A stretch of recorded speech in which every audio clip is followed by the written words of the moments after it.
Joe Rogan Podcast. Check it out. The Joe Rogan Experience. Train by day, Joe Rogan Podcast by night, all day. Hello, Josh. Hello, mate.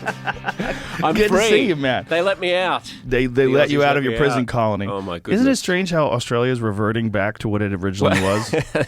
Supposedly. But now, I mean, Omicron's going crazy there now. Now we're open. But it's a cold. It's...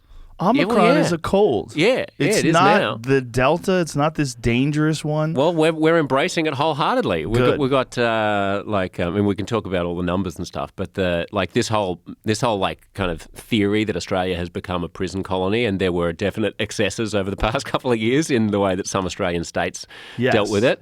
But since the 1st of November, when the biggest state, New South Wales, where Sydney is, where I'm from, basically was like, all right, we're open. We're letting people, come in from abroad. We're not going to have quarantine anymore. You're allowed to do whatever you want. We're not going to have any restrictions and stuff. It's been, I mean, I was looking at the numbers this morning just before I came here.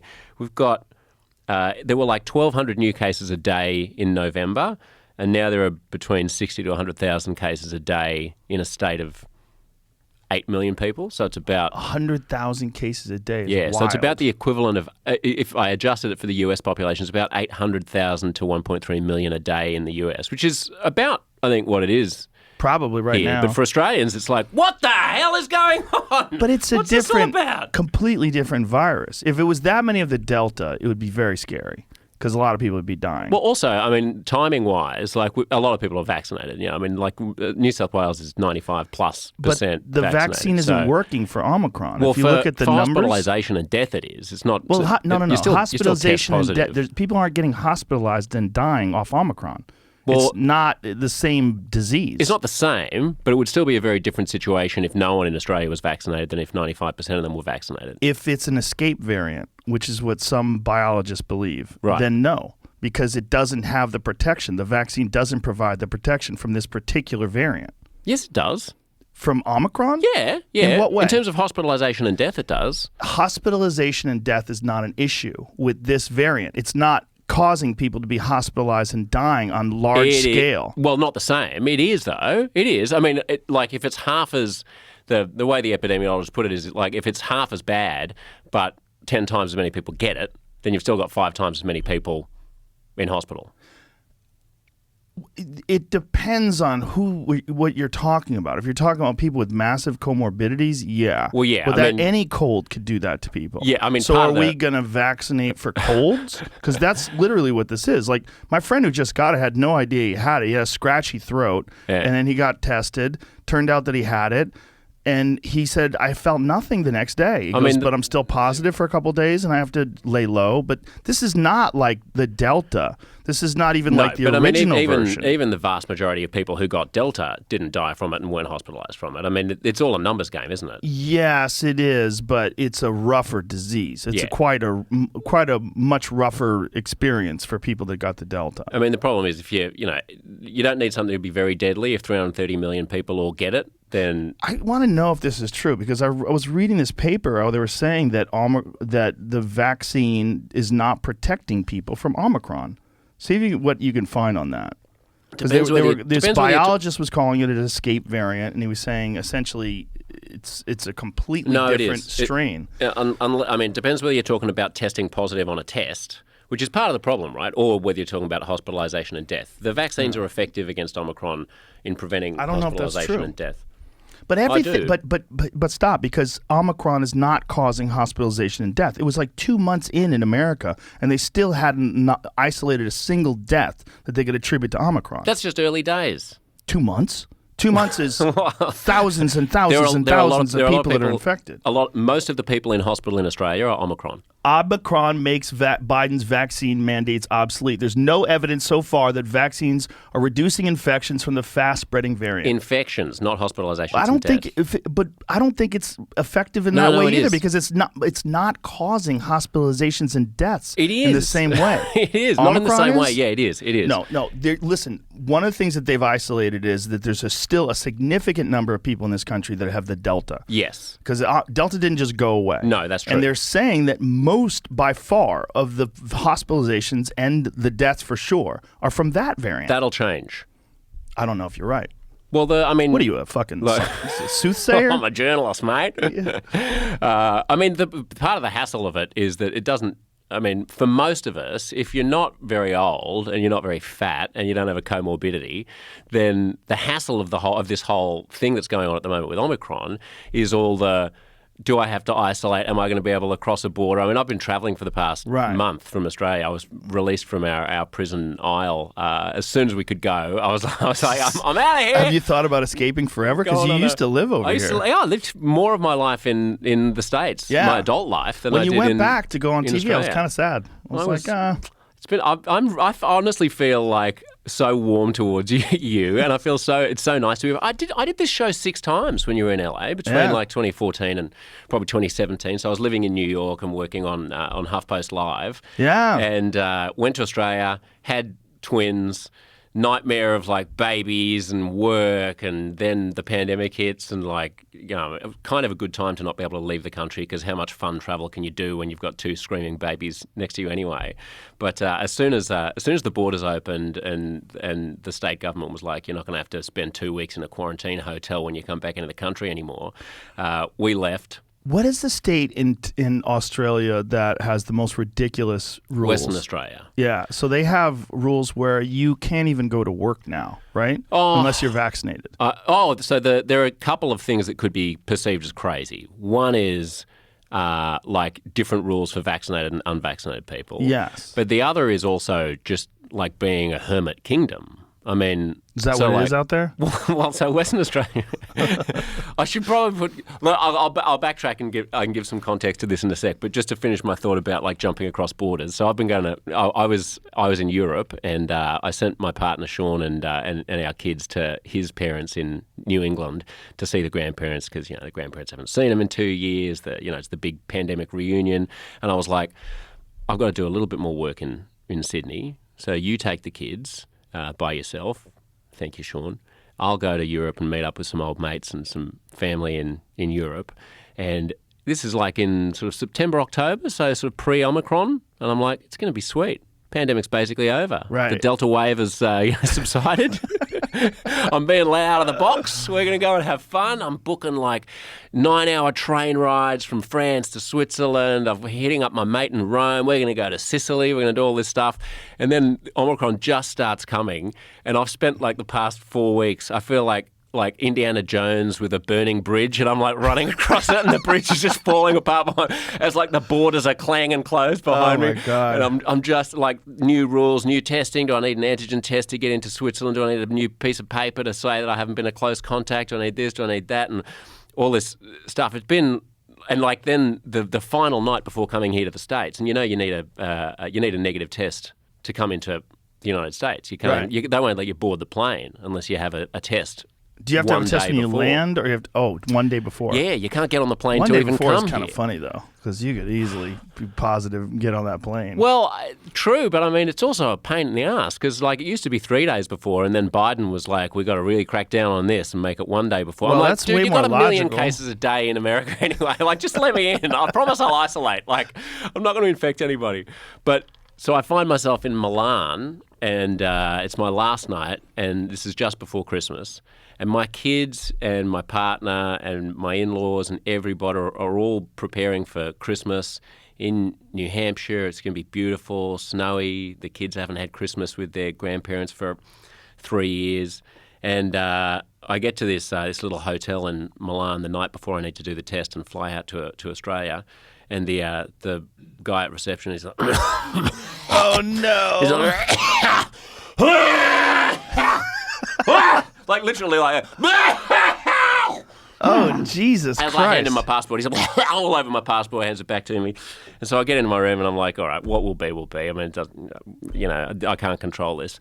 And then right outside my door, I just hear him going, he's sitting in the hallway right outside my door as I'm trying to go to sleep. And it becomes like, I mean, this dude's got COVID. Like this, he has some serious respiratory. Did you ask him? No, I didn't want to be anywhere near him. I would ask him, "What are you doing, man? What are you doing? Go home. What are you? Absolutely. And Do you have COVID, sir?" So the whole night I'm hearing, and like it's even getting me anxious, not about me catching it, but for his well-being, because like he starts doing that like dry retching kind of heaving, like you can hear his lungs. Jesus like, Christ, and he's at work? Like, well, that's just how, and it's like 1 a.m, so I open the window. It's like -7 degrees Celsius, like 15 degrees or something Fahrenheit. I open the windows of my room and turn the heater up to about 110 degrees, and just lie with my face like half Trying to out, get some like air. snowflakes coming in. I'm just like, I don't care about really catching it that much, but I do care about not getting the test. So the next day when I get the test, I'm like, oh my God. Have you had COVID at all? grateful. No, I haven't. Really? No. Interesting. Well, Australia, I mean, the weird thing about Australia has been what people don't understand when they think, what the hell is going on in Australia, when they look at those videos of like, people being locked up in detention centres for 2 weeks just for being a close contact or something. And this is not to say that there hasn't been some overreach. There has, especially since it's a sort of a state-by-state thing in Australia. So, there are some states that have gone really hard and other states that have been a bit more loosey-goosey about it. And the borders of the states have been closed. Like, you haven't been able to go for long periods of time when there's been a big outbreak in Sydney or a big outbreak in Melbourne. All the neighbouring states just go, no, putting up a police blockade, and that's it. Just keep it there. So like Western Australia, where Perth is, has had essentially no community transmission of coronavirus the entire time. And on February 5th, they're going to open up and let it in. So but they're the ones who have the wackiest laws, right? Well, they're the ones who have, like, if you want to go to Western Australia from even another Australian state, like imagine California had just been completely closed off from the rest of, or like maybe Alaska is a better example. Imagine Alaska had just said, all right, no one is coming into Alaska in March of 2020 and there's no COVID and that's it. And then, like, you're just going with normal life. In Western Australia, no masks, no school closures, no social distancing. Up until recently, all this is changing a bit with Omicron. And so they've been like, well, why would we let it in? Like, why would we have all of the disruptions to our lives that the rest of the world has had to endure if we can just go to the beach and go out to restaurants and live normally? And they've had an attitude, and that was the attitude of the whole country up until basically 4 months ago. You couldn't come into the country unless you spent 2 weeks in managed quarantine. And the idea was not, as some like alt-right troublemakers here in the States try to put it, that like the country was just going to turn into North Korea and remain a hermit kingdom forever. The point was get everyone as vaccinated as possible, get all of the ICU beds that you can, like get your ducks in a row. We know that we have a fight on our hands coming, and to be frank, because Australia managed to eliminate coronavirus in March, April 2020, essentially eliminate community spread of it, there's a whole bunch of fat, old and sick people in Australia who, to be blunt, would be dead in America and are, or the UK, or Italy, because those are the people who were kind of lost in the first cull in New York and Northern Italy and London and places like that. So it's been like a managed kind of Well, Australia is a very different reopening. kind of country, right? We have to lay that out for people to understand. Yeah. It's as large as a contiguous United States, but it has less people than California. You have less people than Los Angeles. Yeah, depending on how you count it. If you Not count officially. Mexicans. Yeah, you always think that LA is like Well, have, LA what, has 30 million people. millions of illegals. Yeah. They really don't know. So Australia is halfway between Texas and Florida, population-wise. Interesting. 25 million. And it's enormous. And so enormous. you can block. What about the supply chain? Do they have an issue getting the supply chain out Yes. to... Yeah? Oh, you mean in normal Western, times or in like COVID? COVID times. COVID times. I mean, everything is screwy everywhere, isn't it? Yeah. With the supply chain stuff, and it's like it's hard to get things around. I mean, like I kind of feel like if you could give. It's like the rest of the world had the luxury of not being able to control coronavirus, and there's this kind of almost. It's almost like a survivor's curse or like a victor's curse, where the countries that have been able to successfully keep it out, so South Korea, Japan, Taiwan, Hong Kong, New Zealand, Australia, are broadly like the basket of countries that have taken what you might call a zero COVID approach, where for the first year or year and a half of the pandemic, they were like, we're going to have massive contact tracing of everybody who tests positive. We're going to close the border and make sure that the virus doesn't come in, and we're going to stamp out every instance of community transmission, because once it runs away, then you can't get control over it anymore. And we'll willingly bring it in when we're ready to do so, instead of allowing it to just come in and go. Willingly bring it in is funny. Well, I mean, yeah, that's sort of the thing. But how the hell do you do that? Like New Zealand and Western Australia are jurisdictions where, like, if you've never had it and you've got no experience of it, what politician would have the guts to go, all right, my little cloistered population of people who've never been exposed to this pathogen, let's just bring it in voluntarily and manage how we do that. That's the conundrum that they face, and that's the conundrum that New South Wales, my state in Australia, on November 1st was just like, well, okay, now or never. We're as vaxxed as we're going to be, we're as prepared as we're ever going to be. We understand the treatments now. We're not going to go through what New York and Northern Italy did, in March of 2020. Let's do it. Let's see how we go. So cases have been doubling basically every week in New South Wales for the past few weeks. What is it like over there in terms of the recognition and the discussion of vaccine injuries? Is there suppression of it? Well, I've been thinking about this, and what is suppression and what is just the sort of habit of the media elite to find certain sources credible and certain sources non-credible. So, we've given 9 billion doses of the vaccine so far, right? Almost 9? Almost 4 billion people have been fully vaxxed.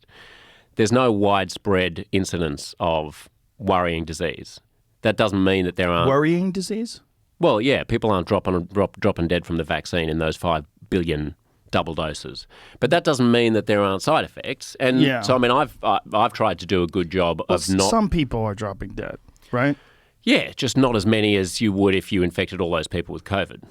Well, it depends on who the people are. Like if you're talking about the young soccer players that are dropping dead, I don't think they would have died from COVID. So, I mean, I think it's a numbers game, isn't it? I mean, you only need even if there's only a 1 in 100,000 chance or a 1 in a million chance that someone with a particular risk profile is going to die of COVID, then you're right that the balance becomes different when you're talking about, let's say, a 15-year-old male's risk of COVID and a 15-year-old male's risk of some side effect from the vaccine than if you're talking about an 82-year-old person who's got some very pulmonary disease right. or whatever. Well, that was a lot of people's impression that what we should have done early on is protect the vulnerable and concentrate on protecting the vulnerable and not mandate it for everybody, particularly for people that may have, like for young boys in particular, there's an adverse risk associated with the vaccine. It's like a 2 to 4-fold increase in the instances of myocarditis. Yes, but you know what? Hospitalization. You know that there's an increased risk of myocarditis among that age cohort from getting COVID as well, which exceeds the risk of myocarditis from the vaccine. I don't think that's true. I don't think it's true. No. I don't think it's true that there's an increased risk of myocarditis from people catching COVID that are young versus increased risk of myocarditis from the vaccine. No, there is. There's both. Well, let's look that up because I don't think that's true. There's both. I mean, there are like we're talking about very, very, very. People certainly do get myocarditis from the vaccine. That's In right. fact, my friend John Wayne Parr from Australia, he's a world Muay Thai champion. He's in Western Australia as well. No, he's outside of Melbourne. Oh, okay. Well, they've had they've had the harshest lockdowns in the world in Melbourne. He had a heart issue from COVID. Yeah. No, it does happen. He's super fit. Yep, it does happen. It's rare. But I don't think I don't know if it's myocarditis. He's just had some sort of a heart issue, and apparently it's gone away, and he's out and he's recovered. Yeah. But even a guy like him, who is super fit, can have issues. Absolutely. But I mean, people who are super fit can have issues from getting COVID as well. That's what I just said. Yeah. Oh, right. I thought you said from the vaccine. No. Oh, right. No, he had COVID. Yeah. No, totally. I mean, neither, in Do an you ideal know anybody world, that's had bad reactions to the vaccine? No. No. Really? Yeah, I don't. That's wild. Maybe you guys are getting fake vaccines. Maybe. We're getting whatever they gave Biden. Exactly. It's just sugar water. There's not a fucking chance that was real. Did you aspirate that? They didn't aspirate it. Did you notice? They just shoved it in them. You're not supposed to do it that way. That shit was 100% saline. I was looking at when they were vaccinating me as well. I was like, now I'm just getting nervous. No, I mean, look, there's a risk profile of everything, and as a broadcaster on, like, because I work for the public broadcaster there, so I'm like sort of the, I suppose, the big bad media elite, like lamestream media person who other people might criticise as being part of a group of people who haven't necessarily covered themselves in glory in being as open as you might want them to be about all of the. Well, yeah, I think people have a chip on their shoulder about the way that the mainstream media has dealt with issues to of generalize mainstream media as that's one, what I say.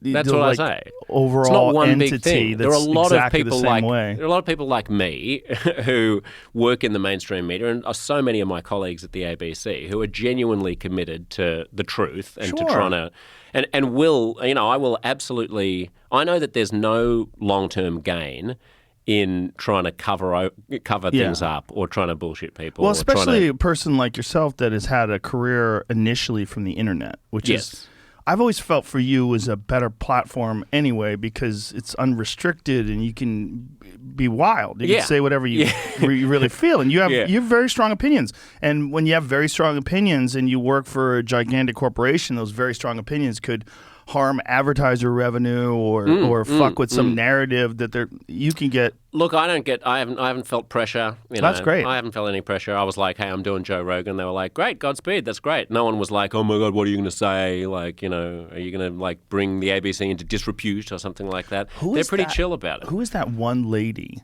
who is, she's like some health minister over there is like saying, everyone's just going to have to get used to taking vaccines. We're going to have to get used to boosters, used to COVID vaccines. She was like real terse. I didn't see that, but I love your face when you do that. Well, that's bitchy what she was Australian doing. accent. That's what she was doing. We're all going to have to get used to vaccines. Like, fuck you. We're not going to have to. Who the fuck are you, lady? Have you seen the Jacinda Ardern, New Zealand Prime Minister? Yes. Her like telling people that they're going to have to get used to living with COVID or something. Yes. They're going to open up, and it's literally like she's a school parent. Exactly. I mean, I have no political agenda against her or anything, but the manner, like the sort of this officious kind of very like, what am I, a baby? What are you, my mummy? Well, this is the problem that with government, right? With people that have power over other people. It's why we restrict power, because if you give people an enormous amount of power to control whether people come and go, whether they can work or not, what schools they can go to, what stores they can shop in. They exert that power. The kind of people that run for office enjoy power. They're fucking weirdos. They're not normal people, and they're not healthy. It's not a healthy job to want to tell people, you're just going to have to get used to COVID. You're just going to have to get used to your vaccines. Take your medicine. I want to know who this was. If you don't eat your meat, you can't have your pudding. We don't need no education. If you don't eat your meat, you're not going to get your pudding. Myocarditis more common after COVID-19 infection than vaccination. But is this with children? Yeah, we're talking about young people. Men and boys aged under 30 after this is what it says here. With children is the issue. Well, no, we were talking about 15-year-olds. Well, we're talking about young children. Male That's a yes, child. 12 to 17. 12 to 17, more likely to develop myocarditis within 3 months of catching COVID at a rate of 450 cases per million infection. This compares to 67 cases of myocarditis per million at the same time following their second dose of Pfizer. Yeah, so you're about 8 times likelier to get myocarditis from getting COVID than from getting the vaccine. That's interesting. Now, that is not what I've read before, but also it's like, even when we're reading these things, it's like, what are we getting this from? Was this from the VAERS report? But even from the VAERS reports, when they report this stuff, it's like the amount of people that report, it's the underreporting, depending upon who you ask and like what it is, it's either 1% under, like with Harvard did a study on the VAERS report about vaccine injuries. And I think they were talking at the time about the HPV vaccine. And they said it was 1% of the adverse events were reported by the VAERS system. And I know people that have tried to report things in the VAERS system. It's very complicated. Yeah. It's very difficult to do. So I don't think we get a great idea. I don't trust American epidemiological data very much, but the fact that it's a global pandemic and that there are lots of like wonky geniuses in Germany and like South Korea and stuff doing a lot of this research as well, I think that in general I sort of trust the consensus of most of the people who are smarter than me about it. And that's the data that I've heard about it. But I mean, it's interesting. It's going to be super interesting to see what happens. Like, what's next? What's the next wave? What's the next wave? Well, my friend who's a biologist believes that this is essentially acting like an active vaccine. I hope so. He thinks that Omicron being so mild that it's essentially going to give people immunity. It's going to go through the population, and it doesn't come with it a lot of the issues that the other COVID variants have come with, like the lack of smell and the lack of taste, even though a lot of people are testing positive for both at the same time. Delta and Omicron. Yeah, my friend, his buddy is vaxxed and boosted. He's in his 30s too. He's been in the hospital for 2 weeks. I don't want you to get away with saying that it's too mild though, because I just spent New Year's up in Vermont with a nurse who works in North Carolina, I think, and she was like, "It's like this. I've seen this movie like run before," and she was like so Groundhog overworked. Day. Yeah, it was like Groundhog Day. She was like, "It's like Delta all over again. Like the hospital is filling up again. Like there are all these people. It's almost all unvaccinated people, and like she's run off her feet. No one can get any time off. No one can get any like. It does cause a huge amount of complications. It's not the same as it was in the past, but when you give a whole bunch of people who haven't previously gotten it, or even if they have, but it's a while ago, a new respiratory illness, like shit happens. And by the way, you roll the dice. There's not, when people are getting tested, they're not telling you whether it's Omicron or Delta. No, that's right. So we don't true. know. And Delta is still, I think, isn't the Delta still the prevalent strain in America? I think they believe, and again, this is not based on like super accurate 100% testing. I think they think that Delta is I think it's like 60%. Yeah, I wouldn't be surprised if it's neck and neck, since there was a lot of Delta here anyway. So you're going to have a lot of endemic infection, from people who have Delta. But because Omicron's so infectious, it's crowding out all the Delta. At least in Australia and a lot of countries, Unless you catch Europe. both, and then you could also catch that and the flu. But some people have flu-rona. Have you seen that? Is that worse? Like if you get both at the same time, is it like COVID on COVID, or is it just? That's just worse. The type of COVID that you've got. No. These people are catching the flu, and one of them happens first, right? So their immune system is already breached, right? And then flu gets in there too. There's also Deltacron. Deltacron, yeah, that's what I told you. Matt's buddy had. Oh, that's what I was just saying. Oh, really? Well, yeah. This just says that in Cyprus was the only place they've discovered it so far. No, Matt's buddy has it. Oh. That's bullshit. Wow. Matt's buddy tested positive for Omicron and for Delta at the same time. He's in the hospital. Yeah, and again, vaxxed and boosted. Cyprus reportedly discovers a COVID variant that combines Omicron and Delta. Well, that's here too. You can find it in fucking Austin. Man. Fucking Cyprus trying to take credit for this shit that's happening everywhere. Fucking Cypriots. How dare they? So other than that, one thing that Australia's done that's really good is you don't have kids masked up.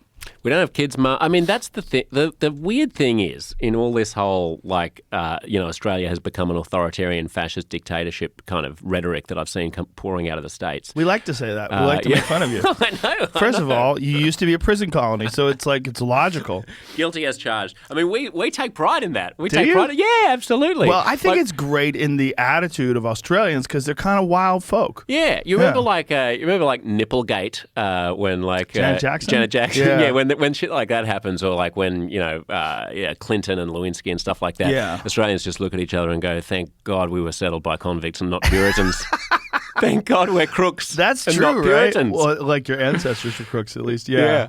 It's a fun place. So what's when you close the border and you keep the virus out, then the consequence is not that life gets more oppressive. The consequence is that you're able to maintain this little fantasy land of continuing life as normal. So there have been these sort of weird kind of brutalizing overreaches of some state police enacting like local laws about, like, I interviewed this woman on my radio show in December, and so in South Australia, which is one of the states, they were continuing to insist that if you were a close contact of I don't think they do this anymore, but they were continuing to insist that if you're a close contact of someone who has COVID, then you have to isolate for a week, right? And if you can't isolate for a week by yourself, then they might just force you to go into one of these quarantine hotels that were initially set up for people coming in from abroad. Yeah. That was a whole part of the system, like people coming in from abroad, 2 weeks in a hotel, or you might have seen like images of these concentration camps in Australia, like, these dum-dums like Tim Pool will go like, it's a concentration camp, when there's this like large facility which was originally just sort of bungalows for workers who worked in the mining industry or something that got repurposed into... You realize that they have to stay on the porch and they can't go anywhere. Yeah, you've seen that video. That's a little bizarre. Yeah, right? I mean, it's a little overreachy. It's a little overreachy. They've also got Netflix. They got free Wi-Fi. They get 3 Yeah, but you're nice stuck meals in a day. fucking house. Like, you can't go anywhere because someone told you can't go outside. Mate, that's the price you pay for coming into our great country. But that's nonsense. So we don't have to wear masks. No transmission outside. It doesn't get transmitted outside. I mean, anytime a government imposes rules, there are always going to be like edge cases where the rule gets stupid. You know what I mean? It's like Djokovic coming into Australia. It's like, well, his visa wasn't like technically correct, and they're going to let him play now, right? I think so. Yeah, I think but, they put him in a hotel for. Well, he needs to be in a hotel. You think he's a flight risk or something? I mean, it's like rules everywhere are silly once you start trying to enforce them and trying to. What do you guys cases. do in terms of early treatment if someone catches COVID over there? Not a lot yet, but I wish we were doing more. I wish there was more. See, that's one of the things that drives me nuts. Yeah. Because as a person who wasn't vaccinated and got early treatment and got over COVID very quickly. Yeah. I was like, this narrative that the only way to beat COVID is to be vaccinated is nonsense. It's nonsense. I mean, there would be... I mean, so I think the idea of getting everybody vaccinated is a way of avoiding what you were alluding to earlier, which is like, can't we just protect the really vulnerable people? Nowhere has done that successfully. Well, you're not going to be able to do that unless you take them out to Western Australia. Well, and drop exactly. them That's off. right. What are you going to do? Like round up everyone over the age of 70? If they have any contact with people, look, they got it in fucking Antarctica. Yeah. It made it up to Antarctica. Yeah. So it's and like, not Western Australia. So it's like Antarctica. They have no cases in Western Australia? No None? community transmission. I mean, they have like, 1 or 2 cases in managed quarantine facilities. Like one might escape and then they can go and crash tackle a guy and put him in a hotel. I wanted to ask you about, there was some awful reports about them taking the Aborigines and forcing them against their will to go hundreds of kilometers to some other places. I'm glad you raised that. Is that real? Not really. Not really? Not really. So what happened was there are these communities out in Katherine, which is this really remote part of the Northern Territory. If people think of the Northern Territory, think like Crocodile Dundee, like really, really, really, really seriously remote. Like you just mentioned that Australia's the same size as the contiguous United States and has the population of, not even the population of California. So everyone's huddled on essentially that 80% of the population lives on the East Coast and then a bit on the West Coast, and then you've got Tasmania, and everything in between is like just you can fly over it for 4 hours and it's just red desert with nothing there. And there are Indigenous communities who live out there. And they'll often live, there'll be 50 people who all live in the same sort of area. There are, grandparents sleeping with kids. It's not a situation in which anyone can realistically isolate. They don't have air conditioning. They often have comorbidities. Their life expectancy is low. It's a really, really tricky situation. And since the start of the pandemic, like health experts have been like, shit, what happens when it gets into those communities? I mean, that's going to be like dropping a match on a tinderbox and it's just going to explode. It's going to be horrible. They're hundreds and hundreds of miles from the nearest healthcare. What are you going to do? So they enlisted the assistance of the local Indigenous leaders to be like, okay, if there's an outbreak, then what do you want to do? The local leaders were like, we'll send them to Howard Springs. I mean, put them in the air-conditioned, bungalows where you can't cross the line outside, and, they actually spend their 2 weeks in quarantine so that these Indigenous communities don't get ravaged by coronavirus. They're also fairly vaccine hesitant, so there's been a lot of attempts to get vaccination rates up among Indigenous Australians, but it's slower.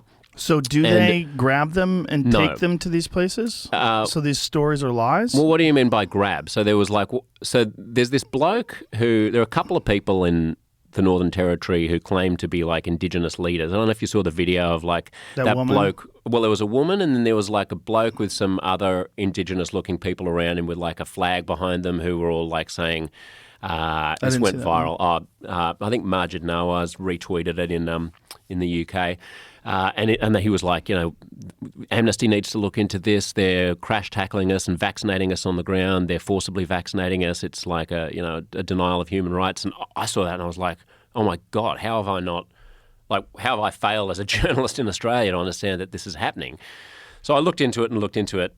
This guy is like, You got notes? I got notes, mate. Did you come here with notes? I didn't want to get anything wrong. I've got it's mostly data. It's mostly like the number of cases each day and all that sort of stuff. Data. So data. So this guy is one of those guys who he believes that Australia is actually owned by the Vatican, and that therefore all police officers are employees who don't guy have in to that be video? obeyed. Yeah. Oh, I haven't seen this dude. And, I need to look in his crazy eyes. Can you find he probably look Crazy for man, Australia Australian flag. Yeah, Australian Indigenous Vatican. amnesty call out or something like that. He thinks that COVID is a US plot against China. It's a bioweapon against China. I thought it was a Chinese bioweapon against America, isn't it? I think he's got it upside down. But Fauci he's in created Australia. it in his bathroom. He's in Australia, so maybe he's got it upside down. And he thinks that vaccines are bioweapons and that the COVID swabs that you take are carcinogenic intentionally and all this sort of stuff. They're not carcinogenic intentionally, but I did read that there is an element in the swabs that if it was in large doses could be carcinogenic. Isn't that everything? Yes. Right. Well, salt will kill you. Yeah. Eat a pound of salt. Good luck. It's like in California where every building that you go into has that sign on it that says this building is known to contain carcinogens. And I'm like, well, yeah, of course it is. So anyway, this bloke, in other words, what did happen? We're going to find the guy. Got him? Yeah, I need better search terms. I've never seen it. I don't know what I'm looking for. Try. That's I don't know. I mean, I don't want to throw the guy under the bus anyway. Cause, Throw him under the bus. Look. Come on, I like crazy people. Try If he thinks that... maybe David Cole flag video or something. His name's David Cole? I think so. Okay. Outback Australia and the Information Wars, something like that. So it's all part of anyway. Okay, so it's a little wacky. My point is it's a little QAnon-y. Yes, and so he claims to be a representative of this First Nations nation, this Indigenous nation. But when you actually a journalist colleague of mine, that's not the actual video. I'm not sure if that's him or not. That looked like blood at first. I was like, what has he done? And I realized it's tie-dye. I was just sort of taking a guess. Freedom Rally. I mean, that would probably be... Oh, yeah, okay. So this is actually a good article. So if people go to this article, this explains everything, right? Outback Australia and the Information Wars. Matthew Blackwell, who wrote that, is an actual journalist in the Northern Territory who has contacts in the Indigenous community there. And they say, we don't know this guy. He doesn't speak on behalf of us. We are supportive of the Northern Territory government isolating people in this way at Howard Springs. Now, we can have a whole conversation about whether or not it's appropriate for, what do you do with three Indigenous teenagers broke out of Howard Springs, which isn't hard. You just sort of walk out and climb a small fence. And you might say, well, isn't that an infringement of their human rights? Is this him right here? Yeah, this is it? talking about the Vatican. Oh, it's let me an hear hour. this. It's an hour long. So Just give me a little bit of it. Right. I want to hear it. Northern Territory, Australia. Isn't it talking? It's the 25th of April. Sydney and Brisbane for the kids when they went down there for school and stuff like that, but primarily been here my whole life. And I think you should be arrested for wearing that shirt. You like it here more than anywhere else. purchased that? You wouldn't be here, right? oh, I absolutely love it here. But isn't it? It's magical. Yeah, it is. It's a good place. Yeah. This is my sixth visit to Darwin. Screw I've been forward a traveling little bit. I don't want to Australia. hear how great that place is. I want to hear about He the was an Vatican. artist having a show, and he Just jump in the middle. and one of the things I wanted to compliment all of the Indigenous people for, because of all the horrific bad shit it's not even a thing of the past, and it's just more subtle and institutionalized now. But the Indigenous people here as a whole have been so. This is boring me. Yeah. Scoot So ahead. look, I'm not casting any I aspersions want on this to guy. hear him talk. I'll look at the closed caption. Just give me. There you go. Let me hear his voice. I want to hear craziness. There's no mistake about it. But isn't that just unthinkable? Man, this interviewer That loves his there's voice, this- doesn't he? Yes, that's Look, a problem. all these. And they're the henchmen of the bankers. Yeah, that's right. It's all controlled by the banking system. Because of this, people worship the money thing, and it doesn't. It's not even real. So, It's not a there's good this whole video. alt-right ecosystem of Americans who are suddenly very exercised about Australians' rights, who, as you can hear, go over and we're like, oh, what's going on? He's like, oh, it's all part of the new world order and all this sort of stuff. He's entitled to his opinion. I got no beef with him. But he's not a representative of the Indigenous communities there. The Indigenous communities themselves are like working hand in hand with the Northern Territory government.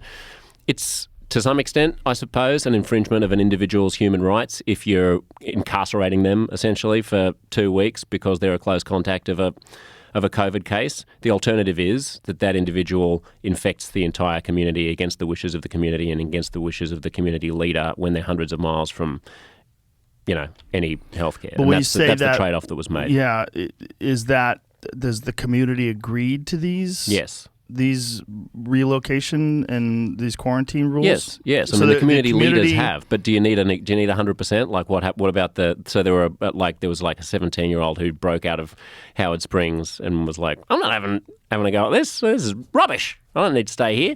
So not every single human being does, but if you're looking at it as a public health thing, a short-term public health thing to get through an emergency when the virus is just spreading in a very, very vulnerable community, then those community leaders have agreed to that. It wouldn't be a permanent thing. And for me, I mean, my concern is what I've been agitating for, and what's made it a lot harder is the conversation here in the States from people like Tim Pool and people like that who it's sort of like, like if you had a buddy who you thought was a bit too strict with their kid or something, where you just sort of wanted to change his behaviour in a certain way, and you were like, I think I can do this. I think I know how to talk to this person. I think the best solution is a collaboration with them. And then another buddy of yours goes, no, you have to say that your buddy is a child abuser, and until you admit that he's a child abuser, I'm not even going to have a conversation about this because your buddy is a child abuser. Let's insist. You'd be like, hang on. What comparison is this? This is what it feels like when Americans come and try to save the conversation that Australians are having with each other about these policies. So it's become a lot harder for people like me to go, let's look at the human rights trade-offs, let's look at the health trade-offs, let's try to assess what's reasonable and what's not reasonable, when you've got all this chatter coming from some of these alt-right people who are saying, literally, well, Jamie, Tim Pool's not alt-right. Well, not, and Majid is not alt-right either. No, Neither one of those guys are alt-right. No, that's I'm not, an unfair assessment. I'm not saying Majid. I'm not saying Majid. You're using that pejorative to dismiss what they're saying. Well, they Tim might get really into these conspiracies, and you look at it on paper without the whole breadth of knowledge from the community, and you find out that these people are being relocated, and you do see those, whatever you want to call them, camps, communities where the people have to stay on their porch. It's concerning to someone who lives in America. You would understand how you would think of Australia as being this wild, free place. Yeah, totally. And then you see that and you go, oh my God, they're reverting back to the way they were. What the difference is that there are some people, and I sort of give Margaret a pass on this because I know him well enough to sort of think that he must just be sort of, not doing enough fact checking. But there are some other people like Tim who I feel like I and people like Claire Lehman at Quillette, who's the editor of Quillette, have done a lot of work, like pointing out the facts, and then it doesn't go anywhere. It's like unless you call them concentration camps and accept that Australia is on a path to become a fascist authoritarian dictatorship, there's nothing to even talk about. Well, I don't think he's having conversations with anybody who's actually in Australia, unfortunately. Well, I've invited him on my podcast and he doesn't come on. He and I have exchanged, terse words on Twitter where I'm like, mate, you're not helping. And he's like, it's a concentration camp. That's just that you don't admit it. So it's more the tone of that's his voice on Twitter? That's his voice on Twitter. You know what I recognize? This is, before I forget this, yeah. This is what the myocarditis thing was that I was confusing.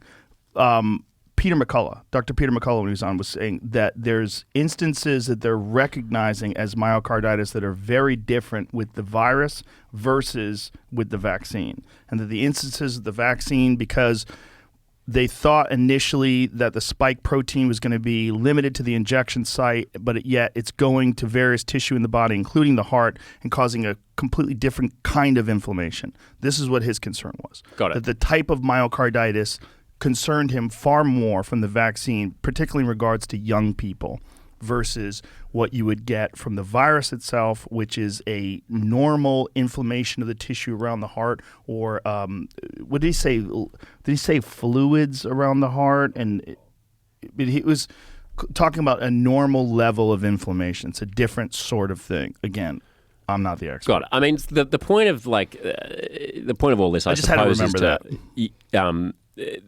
At a population level, when you're talking about public health, I mean, I think the goal for me and the goal for a lot of people is like, can we just get some semblance of normal life back. Yeah. And that's nice if we could do that without fucking people up. Yeah. Yeah. If that's possible. Yeah, I mean, and it's like, I can fully understand the attitude of people in Western Australia or New Zealand who are like, well, we've kept it out and we've been living essentially normal. We've been living normal lives. Like, I think part of the whole thing about Australia is also that we've been out of sync with where America's and the rest of the world has been at, because we got rid of it. There were 500 plus cases a day in March of 2020. We locked down through a lot of contact tracing and testing at it. It was doubling every 3.4 days initially. So you would have gone 500, 1,000, 2,000, 4,000, 8,000, 16,000, then you're off to the races. Brought it right down. Everyone's basically living a normal life during that first wave period between April, May, June of 2020. Aussies are like, sweet, we closed the borders, we suppressed the virus, we're able to essentially live normally. We're not wearing masks and we're not doing all of that sort of stuff by essentially June of 2020. Well, what about those videos where you see cops arresting people for not having masks on outside? So what happened in Melbourne was that then they got an outbreak and they went really hard on a lockdown. I mean, right. You don't think that is concerning when you see that kind of shit where people get arrested and thrown to the ground because they don't have a mask on? Yes, I would think that's very concerning. Some of those videos that you see are also like when you actually ask the cops about it, they were like, actually, we were arresting somebody for that was a person being arrested for a crime. No, there's videos where the guy says, "Is all this because I don't have a mask on? Are you serious?" Yes, that's There's crazy. a bunch of those videos. Yep. That is. You working for the state? You seem like you're a little dismissive of any criticism of the way they've handled it in Australia. It's a little bit. No, part of the difficulty. A little bit. Part of the difficulty. Well, I don't mean to you're come across smiley, that way. I don't mean to come across a little dismissive. Yeah, I'm your new thin self. You're all healthy. Stooge. They got you on some fucking government meds. I know what's going on over there, buddy. I'm absolutely not diminishing the trauma that people in Melbourne in particular have gone through. They've gone through Melbourne the longest. in particular? Yeah. So is that state? Are they more authoritarian with regards to the way the police treat the people? They are more. They've imposed harsher rules and they've enforced them more harshly. Yeah, that's not good, right? No, I mean, not in my opinion. I mean, in Sydney, that's the thing. In Sydney, there's never been a point at which you weren't able to get a takeaway coffee. There's never been a point at which you haven't been able to get a takeaway meal from a restaurant. There's never been a point at which you couldn't jog along the beach. There's never been a point at which Did you have kids to wear had a mask to be when you masked. jogged along the beach? No. Never? No. I'm not sure about the rules. So in Sydney the is not Omicron. like a mask place? You don't have to wear a mask outside? Now it is because we've got Omicron up the wazoo. But do you think the masks really stop Omicron? Because they've been publicly stating that it doesn't. Well, I mean that Lena Wen was on CNN saying that masks are essentially just facial decorations. I mean, the Prime Minister of Australia recently said, he's not going to... When people were calling for him to extend mask mandates and things like that, he was like, look, masks are like sunscreen. We're not going to make you put it on. But just do the right thing and wear it. Right, but if it doesn't work, is it doing the right thing or is it posturing? We have this weird thing going on in America where people used to be able to wear bandanas and they say, hey, that's not doing shit. You got this big open spot. But sometimes people still wear face shields. Well, here... And you can get your hand under it. Like, you're like a child. That's why I don't want to come across as if I'm dismissing all of the concerns about Australia. Because one of the things... I'd never seen a double-masked person until last week here. I'll go to San Francisco. In America. They're triple masking. Unbelievable. On the plane next to me, there was this very clean-cut gay couple who were sort of sitting there. No offense against the gays, I'm a gay myself. And they're sitting across from me, and they've got and I was like, I had to sort of look at them a few times before and I've been traveling through Italy, France, Switzerland, I went through the United Arab Emirates on my way here, all over the place where there are huge infection rates, but people are moderately sensible about things. And I think part of what happens in the States is you guys go big on everything and there's a lot of partisanship and a lot of it becomes an identity thing. It's the mask is... I'm not just going to wear one mask. I'm going to wear two masks on this plane. I say it's the Democrats' MAGA hat. That's what I mean, say. it's what it is. I don't want to downplay my... Look, if you've got a respiratory virus that attaches itself to aerosol particles, to liquid particles, then it makes sense to me that anything that can trap the little bits of liquid that I'm spitting out onto this microphone right now is probably going to reduce the chance that I'm going to give it to you. Well, I guess if you're talking about spit flying through the air, but I don't think that happens a lot. I think the real issue is the actual virus particles itself are so small. They're smaller than vape particles. And have you ever seen the doctor on YouTube that demonstrates how useless masks are, so he blows vape through masks? Have you ever seen that? No, I haven't seen that. You should see it because it's pretty. Find that. But video. the epidemiologists say that ridiculous. the easiest route of transmission is when they attach themselves to tiny, tiny, tiny bits of water. Like tiny bits of spittle and like just all of the mist of coming out of your breath. Exactly, the mist coming out of your breath. But it goes right through that. That's how you breathe. Like the particles of Omicron, the particles of COVID are so much smaller than the particles of vape. That's one of the reasons why it's so contagious. I know many, many people who are religious with masks and they've got COVID. Sure, but I mean, it's all a dosage thing, isn't it? I mean, at some point, I'm sure that over the past month, I've been bumping into a lot of people who have COVID, right? I've walked past them, they've served me in restaurants, whatever. I've been in places where infection rates are extremely high. And for whatever reason, the particular dose that entered my system, when you match that with my immune system, was not able to kind of get a handle on. Yeah, look at you, you're all thin, I'm spry looking. I am strikingly beautiful, it's true. You are. You definitely lost weight, right? Yeah, well, from the first time I saw you to today, you look like, I bet you're like 20 pounds lighter than when I first met you. I put on about 30 pounds in the first year of the pandemic, and then I lost about 50 pounds in the second year of the pandemic. Ah, that's it. See, I nailed it. Like, 20 pounds. You did. Yeah, there you go. Yeah. No, I was just like, I'm going to become a fat man. You know? I'm just going to sit here watching TV in isolation. Did your husband give you a hard time? No. No? No, he was like, on your own. Yeah, on my own. He was like, gives him an opportunity to get fat too. It's like, let's make an agreement here. Right, exactly. He was like, in fact, he probably feels a little bit like quietly judged by the fact that I've lost weight now, because now he's like, oh man, that means he started taking up tennis lessons. He's like, oh man, I got to get fit now as well. I have a friend who did that. He lost weight and his wife got a little upset that he lost weight. Right. Yeah. She's Stay like, with me in my mediocrity. We've always been like this. This is our thing. Yeah. But I'm aspiring to more. I'm trying to get jacked. I'm a bigger human now. Getting fucking pumped. Yeah. Getting shredded. I mean, it was also good for my head. Like, not only do you feel so much better. Oh, yeah. Watch this guy. He's showing the mask. I mean, you're breathing out of the sides of those things, man. I just don't know what the fuck those things actually stop. I mean, I think you could probably make some kind of an argument that less of it could get on you, but if you're in a position where someone's breathing near you and they're wearing a mask, I think you're getting a fucking full load in the face. Look at this. I mean, come on, man. What the fuck is that doing? It's not stopping shit. I mean, and he explains in this size of the microns of the particles of COVID are far smaller than what you get from But the point isn't particles. That it stops it completely. It's that it reduces the dose. I hope it does. I think it doesn't. Like, look at it coming out the side there. It's not coming directly out of his nose. It's in the fucking nose. air, buddy. I mean, that Lena Wen lady who is the voice of doom and gloom on CNN, she's even said that cloth masks are little more than facial decorations. Oh, cloth? Yeah, right. I mean, I'm sort of thinking about N95s that are moderately well fitted. I mean, moderately. You can cinch that bitch down on your mug where you can't breathe. You can put it down. Even then, triple mask it. Your air's coming in, man. I think if oxygen's coming in, that shit's coming in too. No, I'm just guessing.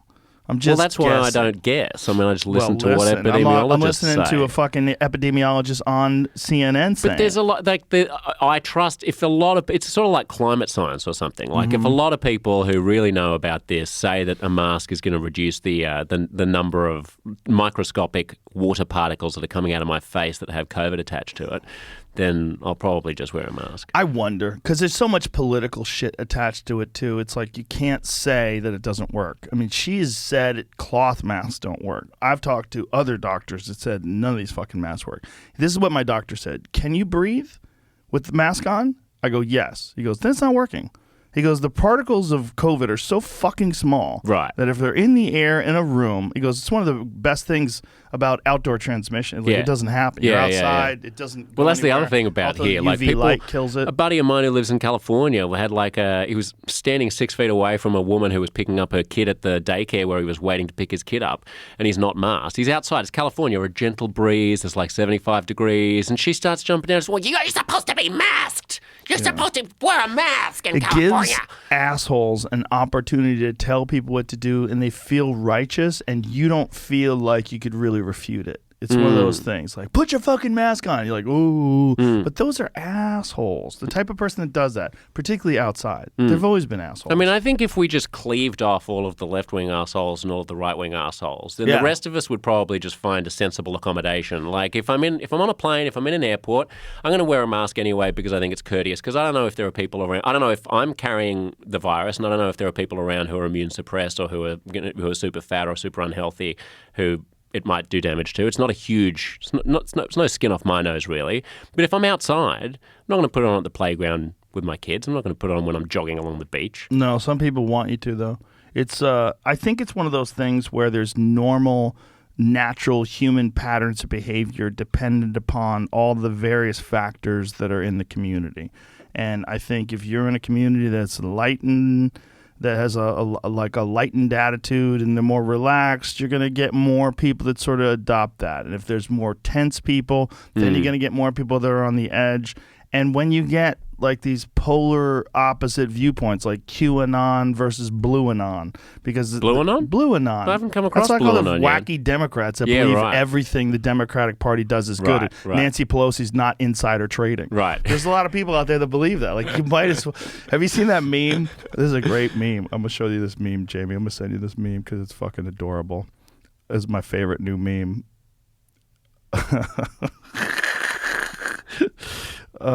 Here, Jamie.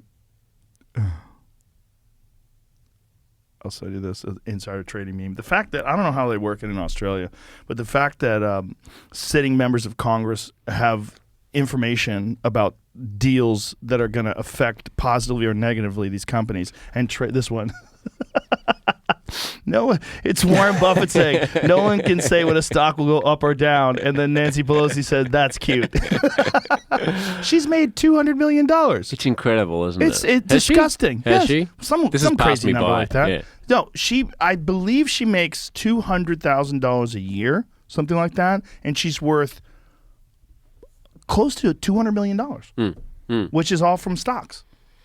The amount of It's like, stuff well, it's not that- me, it's my husband is the one who's trading. Like, how does he know She has what the same to do? face as the bossy Australian health woman. Well, they're the same human in my mind. There was a list that was just released of all the people from Congress and the ones that beat the stock market this year. And Right. It's Yeah. terrifying. Yeah, no, it's unbelievable. It's like, I mean, how the fuck do you guys all know what to buy? it's all the circles they swim in, man. It's I mean, this is part of gross. what motivated Trump, and it's part of Yeah. what motivated Obama before him. I mean, Yeah. this keenness among the electorate to just give us someone who's not in that group of people, of lobbyists and like insiders and people who go to the same golf courses and go to the same Have parties meetings and together. yeah, exactly, and they give each other like the little inside tips. The whole thing Exactly. feels like, and I think this is also part of what's made the pandemic really difficult, is like this erosion of faith in institutions, in the news media, and it's not unjustifiable, in political systems, in bureaucracies and stuff like that, leaves everybody just spinning around like, you've just had your head walloped in a Warner Brothers cartoon. You got the little Tweety birds floating around your head going like, what am I supposed to grab onto here? Like, who am I supposed to trust? What am I supposed to believe exactly? There's only independent news sources are the only ones I trust anymore. I when I see something written in a mainstream publication or I see something on a mainstream television show, I always go, huh. It's sad. Well, like, when did that happen? It happened during the pandemic. For me, it happened during the pandemic. I just think they're all captured. I really do. I mean, I think brought to you by Pfizer. I think there's so much of that going on. There's so much, and when you realize when you see the political situation, like have you ever seen the interview where Pelosi is she's responding to questions and someone asks her about whether or not you should be able to trade whether or not politicians and active members of Congress should be able to trade. Oh my that God, sounds it's good. hilarious. We should be able to participate. She's such a shaky, weird lady, like a Chihuahua I mean, she's person. 104 years old. I don't give a fuck how old she is. Like, why does she want to do that then? Yeah. She's that old. Well, like you were saying before, why does anyone want to do? Well, why does anyone want to be a politician in the first place? Especially Right. when you're as old as Joe Biden, or I mean, no offense against old people, you can do whatever you want, but seriously, like Yeah. there are other more interesting things to do with your life. Well, I would think so. I don't think he has other things to do. I mean, I think his whole life has been about this weird sort of game of influence and power, but now he's out of it. He's so out of it that it's like there's a real justification for impeachment. I think that if the Republicans take power and they have this ability to highlight all the areas where What would you impeach him he for, seems though? to be, Don't you need to have It's done good a question. crime? Yeah, well, you could probably. There's probably. I mean, what is the 25th There's the Amendment? 25th Amendment, the incapacity thing. Yeah. You could argue that he's like, when they were talking about that with Trump, I was like, man, you open this door, it's just going to be every single president from now on is either going to get impeached or like withdrawn under the 25th Amendment. I Every was party saying- is just going to be like, all right, you're out. Well, clearly, the difference between the way Trump, I mean, you could make arguments that anybody over 70 is probably compromised, right? But the difference between the way Trump is compromised and Biden is pretty stark in comparison. In what way? And this is not a pro-Trump statement, but he's so much more lucid. So his Right, conversations, like Biden is really troubling. Right. When you hear him talk, it's disturbing. He starts making up numbers and he starts losing his place. And I mean, it depends whether or not you find like sort of bumbling incompetence better or worse than intentional like corruption. Well, it's not better or worse in my eyes. It's definitely not good to have intentional corruption, but I don't know if he's immune from accusations of intentional corruption I mean, I either. don't know. especially He with doesn't own a hotel that he gets foreign heads of state and their delegations to all stay in so that he can make a personal profit out That's of it when they're true. on government business. But he does have a son that he sent overseas, and his son made a lot of money, and for no reason whatsoever, and his son wrote down that the big guy gets a cut, and then they, had a story about his laptop, Yeah, and and there then was that an comes back active to the whole, move like, to suppress it. It comes back to the media thing and like the trust in media thing. I mean, That that's was not just media, right? That's where it gets really scary because they're Well, I cutting mean, off fact the that they access suppressed, to independent media. Exactly, but didn't the Yeah. Post publish it and then like Yes. Twitter banned the article from being shared or Yeah. Facebook or something? Yeah, you couldn't even share it in a DM.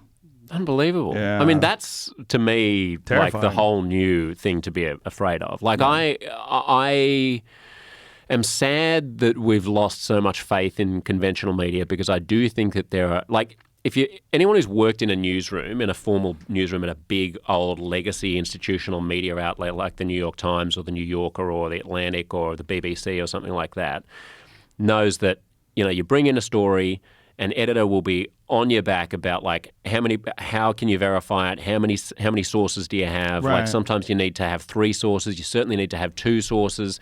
This doesn't mean that there isn't like a sort of subtle ideological capture where these institutions are all kind of looking at things from the same perspective. You only have to look at the New York Times over the past few years to be like, every time I open it up, I'm like, seriously? Like, are we going to read another story about how like skiing is racist because there aren't enough black skiers or something like that was a recent example that I saw. Like, I'm sure it's a very worthy point to make, but like, can we occasionally have something that isn't just from your one like hobby horse of like everything has to be filtered through an identity lens at the moment? But I think that's different from some of the new media outlets, which are just intentionally kind of coming at things with a particular angle. They don't have the fact checking. They don't have the resources. They're just like, they're sort of just A/B testing whatever's going to work, and they're throwing stuff out. Yeah. They're clickbaiting, and then whatever viral video of something going crazy in Australia happens to get attention, they provide more and more and more of You're a that, little and then they sensitive get to more. this criticism of the authoritarian state that you live in that has supported you coming over to America to spread your propaganda.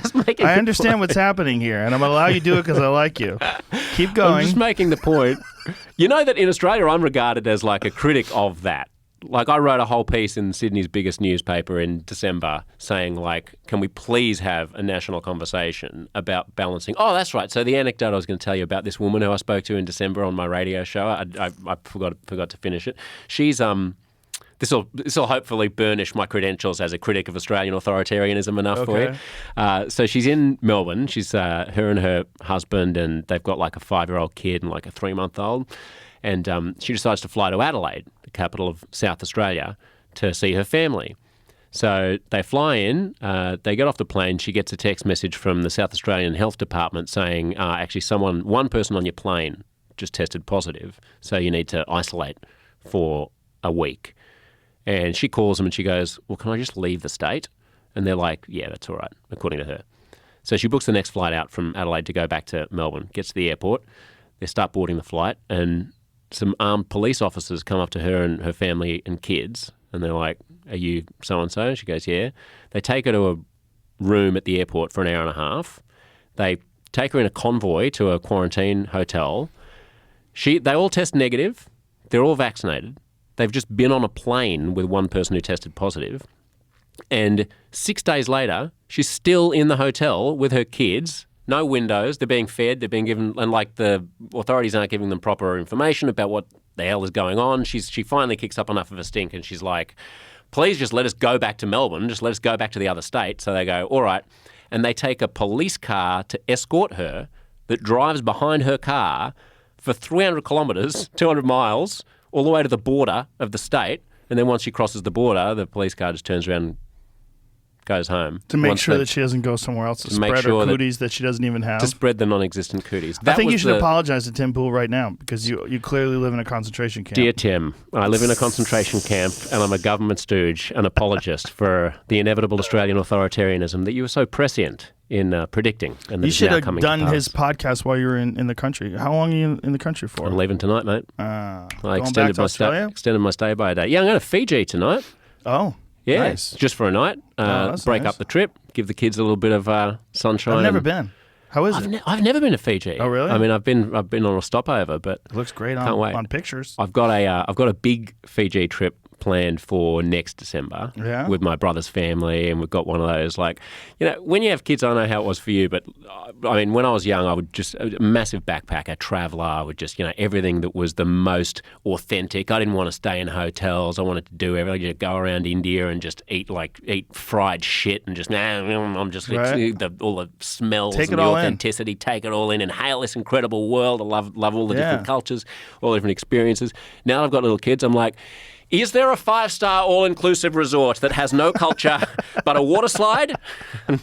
Yeah. How old are your kids Free now? cocktails? They're 4. Yeah, that's a good age. Yeah, so we've got a Fiji thing planned. I've got a Thailand thing. I know you love Thailand as well. I love Thailand. And they're so friendly over there. So friendly and such amazing food and great people. It's fascinating that a culture can sort of adopt an attitude of friendliness.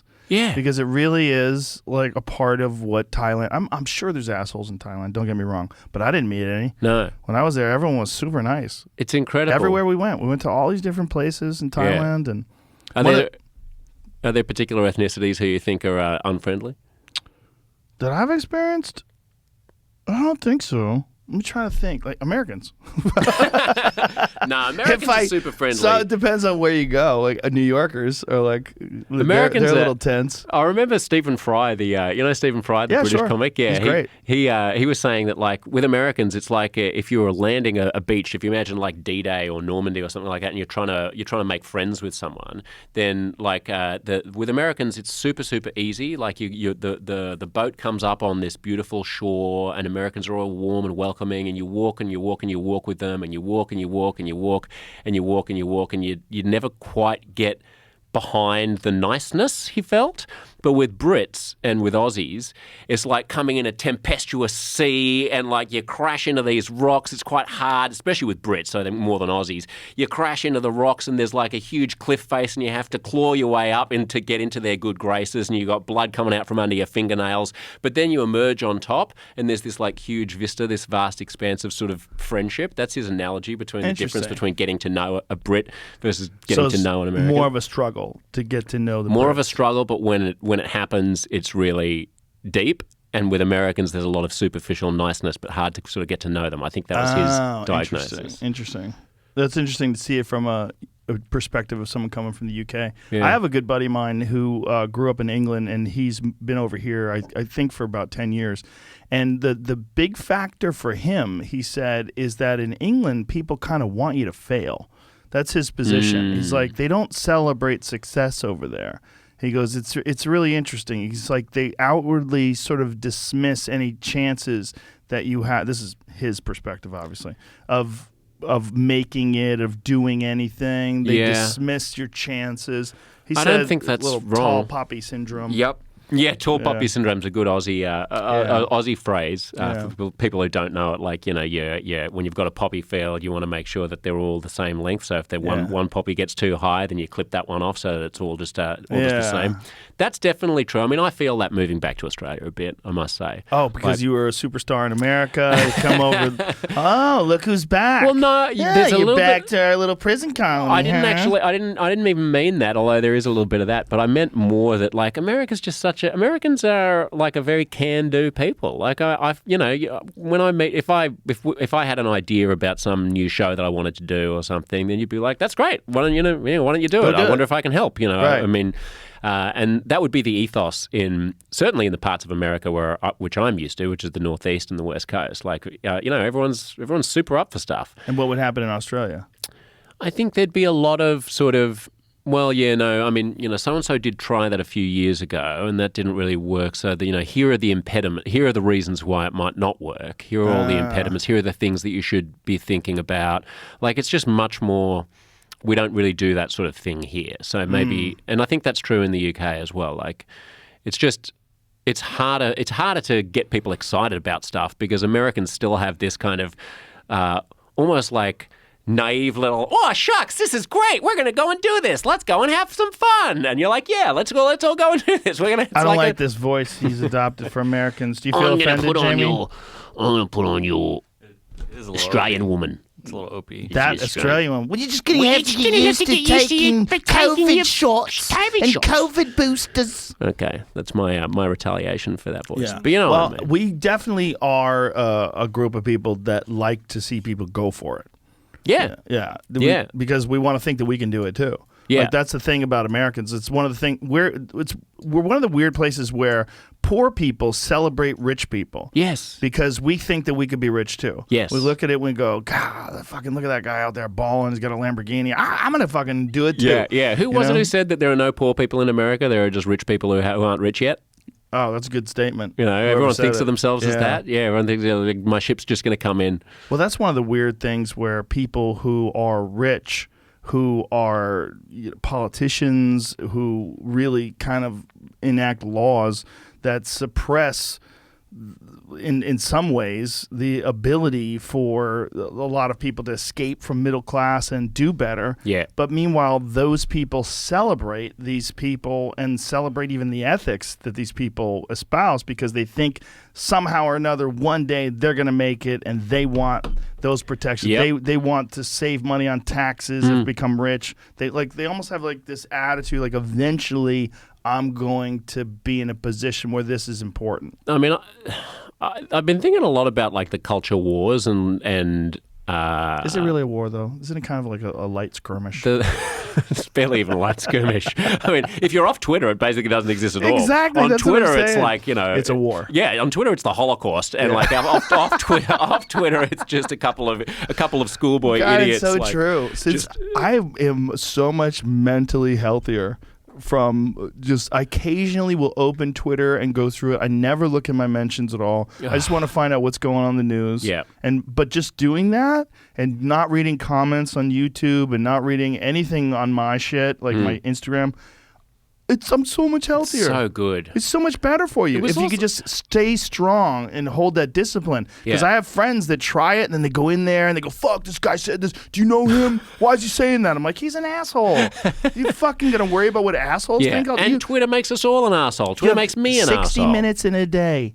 Or 60 minutes in an hour. You only have 24 of those in a fucking day. And you're going to think about this guy? Yeah. Get out of here, man. It also sort of fractures your attention. Like, I hadn't read a novel for the entire pandemic. I mean, I used to like reading books, and like I would get 5 pages in, and I'd be like, wait, what just happened on the page before? Like there's something about the distractibility of social media, of like the constant sort of dopamine hit of like, oh, I got another mention, I got another thing, blah, blah, blah, blah. That like while I was just traveling, it was so nice. I intentionally didn't get a data plan on my data plan. I didn't get a data plan. Data is what your kids call you when they're babies. Dada. And I didn't get one on my phone, so I didn't have access to the internet on my phone while I was traveling around Europe. That's nice. Had like a 9-hour train ride through the south of France. I got a big, Jonathan Franzen's new book. I love him. He's a great novelist, and just read the whole thing. And I was like, and I could feel my mind just slowing down to the pace of actual human existence instead of Twitter and all this nonsense. It's so much. But I was in Lanai once, and I dropped my phone, and it was like the last drop. And my phone just started randomly calling people. It would just call people, and I'd hang up and call people. And I was showing my wife, I go, look at this. And it kept doing it. I go, I guess my phone's fucked. I turned it off, turned it back on, kept doing the same thing. It would just open up contacts, open pictures, open websites, call people. It was broken. Right. It was gone. Right. So I had to get a new phone, but I was in Lanai, which is a very small island. Beautiful. Beautiful. So I had to order one from Apple, and they had to send it to me. And it took 3 or 4 days. And during that time, I felt lighter. Cancel the order. I don't want it anymore. It's like I was wearing a weight vest. And it just and then I was just wandering around. And obviously it was great because my family was there. I didn't have to worry. Is everybody okay? Check in with a payphone or anything. It was none of that. So it was this really relaxed feeling. And I'm like, I can't wait to get my phone again so I could subject myself to the pressure. It's weird because we all know objectively that it's unhealthy. Yeah. But yet everybody gets that dope. Oh, what are you going? What's going on? Well, I mean, I did a tour with Jonathan Haidt. You know John Haidt. He's a moral psychologist, I guess, at NYU, and he came out to Australia and New Zealand just before the pandemic, and I was like the moderator on his events and sort of interviewed him at these live events, and he's like really putting out the call, saying this stuff not only is bad for you in terms of constantly forcing your brain to expect novelty and innovation, and to train you to essentially judge yourself in comparison to other people, to judge your output on the basis of how many likes and comments and shares you get, to sort of derange the way that you interact with other human beings, to make you less capable of having human interactions and more capable of winning points and scoring, slam dunks in this weird artificial universe that is Instagram and Twitter and Facebook.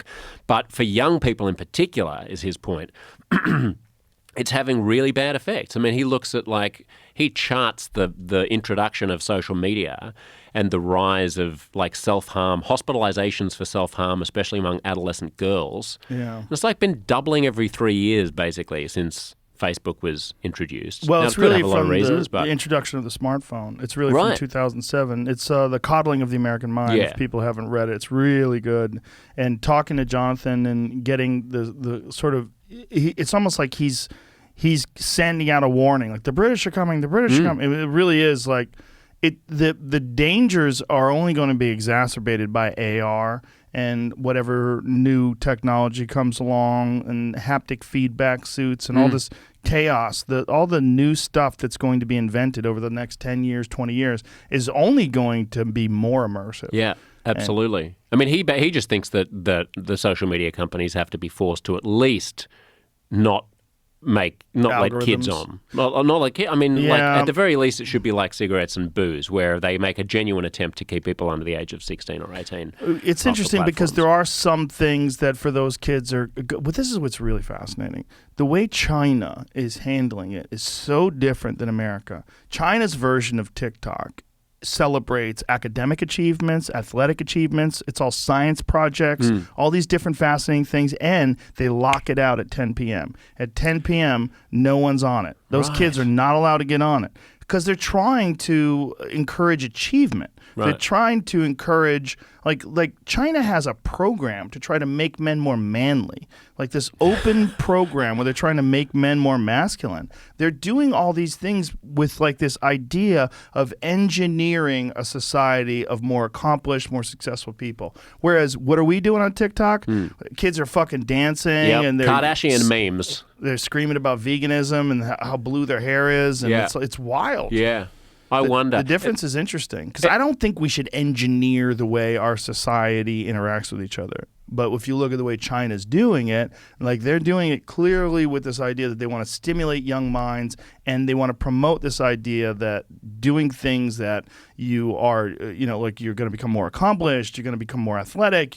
These are what they're trying to encourage. I mean, I'm a little bit reticent about holding anything up that the Chinese Communist Party does as being a great idea.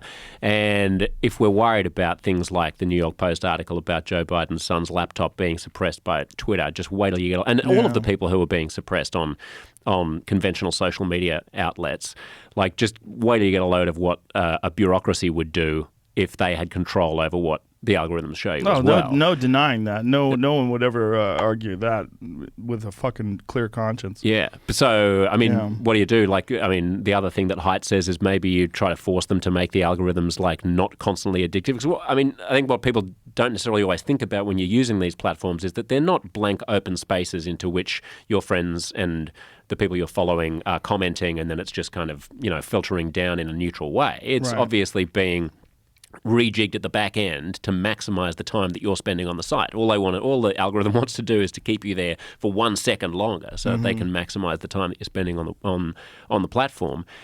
John Haidt's like, could you change that algorithm so that it's like, more fulfilling stuff instead of more addictive stuff? And I'm like, I don't know how you would legislate that. Yeah. I don't know how you would make them do that. That's what China's doing. I think essentially the only way to do it is to have no algorithms. Just allow people to search what they enjoy and find it on their own. The suggested side of YouTube, that's what gets you. Yes. And it seems like they've stopped auto-playing new shows. Really? Is that real, Jamie? Like, when I watch YouTube, it doesn't necessarily always do that anymore. Like sometimes it just shows me a new video, but sometimes it doesn't. Sometimes the video just stops. It could just be they maybe just change the default setting to off, and maybe you have to turn it back on or something. It could be something like that. Well, that's probably good. But if there was no algorithm whatsoever, the argument would be that, well, there's probably a lot of things that you would be introduced to that you would enjoy that you're going to miss if there's no algorithm at all. Yeah, sure. And that would be fine. I mean, isn't that the way that I wander through life normally? Like, there's all kinds of stuff that's out there that I miss because it's not being constantly shoved into my face. Like, I don't necessarily need the most addictive food at all times. I can also just sometimes have a salad. Right, but the business model for them, like they're concerned with the most engagement. And the best way to get the most engagement is find out what Josh Szeps likes and then show it to him over and over and over again. Yeah. I mean, as you say, once AR and like whenever you talk about like haptic feedback suits and stuff like that, my mind just goes to like once porn gets mastered in that world, there's going to be a large percentage of the population that's just in the basement for prolonged periods of time. There's a woman, I talk about her in my act, there was a woman from 1970 who was allergic to pain medication, and they rigged this system where they drilled holes in her head and put wires into her brain and gave her an electrical device. And when she felt discomfort, she could hit a button, and the button would send a charge into her brain. And that's all she did. All she did was just... It was a good charge. Yeah, it made her come. Oh. So all she did was come all day. Wow. And she developed an ulcer on the finger that she used to hit the button. She never stopped using the finger. She was trying to tamper with it to increase the amplitude. Sure. It's a crazy story because it's a real woman. Like they wrote about her. Like I'll read you what they wrote about her because it's so crazy that you wonder like how long before something like that is in a phone, or how long before some ability to do something. There's the lady. That's the device. Yeah. What it looked like. Yeah. I mean, then the question becomes like, will the government try to regulate that the way that they regulate mind-altering drugs? Listen to what the doctor said. At its most frequent, the patient self-stimulated throughout the day, neglecting her personal hygiene and family commitments. A chronic ulceration developed on the tip of the finger used to adjust the amplitude dial, and she frequently tampered with the device in an effort to increase the stimulation amplitude. At times, she implored her family to limit her access to the stimulator, each time demanding its return after a short hiatus. Wow. Yeah, so they gave her the ability to self-stimulate in a way. See, the patient clocked up 1,500 doses in a 3-hour period. In a 3-hour period, she came 1,500 times. But overall, they showed surprising restraint. What the fuck does that mean? What is Yeah, that? What does that 500 mean? doses an hour Well, is how- not yeah, is you're not restraint. You're tired. Yeah, You that's a came- lot. You came 1,500 times in 3 hours. I mean, So this is possible with humans, and it's Right. not far off. Once they start doing things like Neuralink and they start tapping into the receptors of the mind or neurons or just the stimulation aspect of the human body, like whatever they can do like externally or internally. Yeah. Once there's a device that allows you to achieve a sensation that's unachievable without it, we're going to have a real fucking problem because people can't stop looking at their Instagram likes. Exactly. And that's a real quick hit of dopamine. Yeah. Imagine if we get to a point where your phone can make you come. I mean, It sounds crazy. depends what you've got on your phone, but I mean, sure, you mean Well, directly it can, into but your you have brain. to use your hands. The, But it can happen in the future. It's would not- that get regulated like a drug? Well, I think it'll happen the same way phones happen, where it's too late by the time we realize, and then it'll be Right. so addictive, and then it'll also be so profitable. Right. Because like with these algorithms, like what Jonathan Haidt is saying is very logical, that there really should be some sort of a regulation on these algorithms. And this is also with Tristan Harris and The Social Dilemma, and which is an amazing documentary that So really good. sounds off the alarm on these things.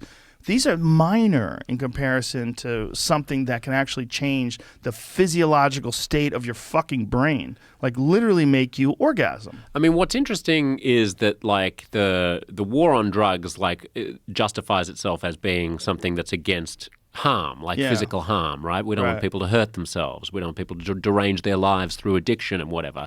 And yet it's become expanded to include any sort of tinkering with your consciousness. Right, even things that we know are not particularly harmful, MDMA and psilocybin and things like that. In clinical settings, we know how to administer these in ways that are very low risk. Yeah. And yet that's still illegal because there's again, a kind of puritanical objection to the whole enterprise of trying to screw around with how your brain works. Yeah. So my question is, does that why isn't Instagram sort of included in that? In fact, throughout the pandemic, like you were mentioning, I lost weight. Well, I gained weight, then I lost weight. Let me tell you, that has an impact on your mood. That's a tiny orgasmatron in your head when you've just worked out. You know that. Like there are all kinds of things that we can do in our lives which moderate our moods, which impact on the way that our consciousness is perceiving the world and so on. But the difference is like you losing that weight is a real effort. That's hard to do. Right, I see. That takes work. Right. And most people are not going to be able to pull that off. Just hook it up to the old iPhone. Yeah, I mean, but the kind of stimulation that you get from a phone is actually ultimately very profitable because first of all, they sell phones. Everybody wants to buy the new phone when the new phone comes out. Instagram is very profitable. All these social media, I mean, Facebook. Yeah, how much yeah. have they profited off of the data of those untold billions of people that are on it? Yeah. It's stunning. Like if they really do develop a Facebook coin, if they trick regulators into allowing them to have a crypto coin, we got a real fucking problem on our hands because then Facebook becomes essentially a nation. They're going to have a coin that people are going to use. If it becomes a predominant crypto coin, if it becomes a really big deal, that people, buy and exchange goods and then maybe even homes and cars and things like that with crypto that's from Facebook. Yeah. And then Facebook has, they have currency. And not only do they generate untold billions of dollars a year, like how much money does Facebook make in a year? Right. Let's just guess because I don't know. How much do you think Facebook makes a year? I have no idea. I have no idea what they make. I mean, I also Just don't take know a what they guess. class as profit and what they class as revenue. Right. I mean, if I was to guess, like, what are they worth? About $1 trillion or like $800 billion or something like Something that? crazy like that. So, their revenue might be, I don't know, like 5% of that or something like that. Maybe like, I'll guess like... 50 billion a year? 10 billion? 10 billion? 50 billion? Somewhere in that range? I'm going to say 90 billion a year. Jamie? For revenue or profit? Sorry. Well, I Let's guess go with both. Profit. Revenue, it said, is 85.9 something billion. Look at you. And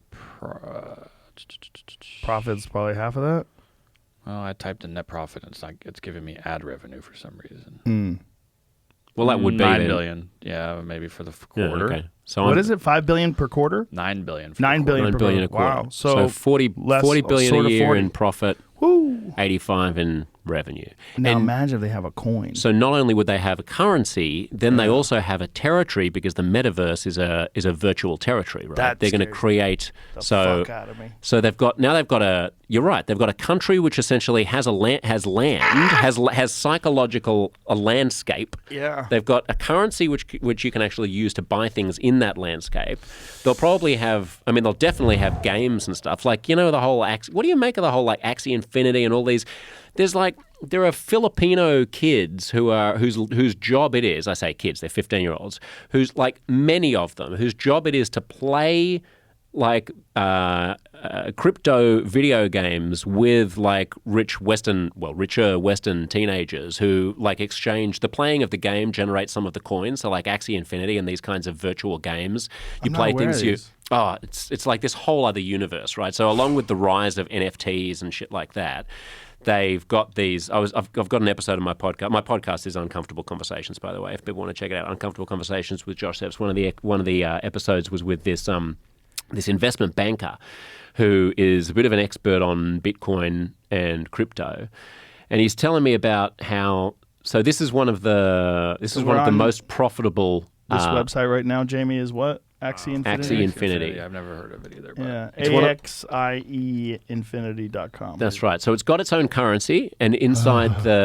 this universe, you can earn tokens, these AXS tokens, right? Isn't it funny how they have scrolls like it's old-timey? Meanwhile, it's the most fucking dystopian future you could ever imagine. Yeah. But they have everything like Dungeons and Dragons scrolls. That's right. So it sort of feels like you're playing Pokemon, Yeah, but there it's are all real fun. stakes. There's real money behind it, and people are making a living. Like if you're a 15-year-old in the Philippines, you can make $5 a day by playing dumb, Americans and Australians on this. So will you gamble? Is that what you do? No, I think you earn. I mean, I'm not an expert on this, but I don't. Yeah, this was getting. I told you before. There's play to earn is a new thing taking over this space, if you will, and that's what Can this you is. back that up so I could see what that just said? So this was Because the marketplace I was looking at. Look at that What's where for it sale says 4.2 million total volume. What for does just that mean? today.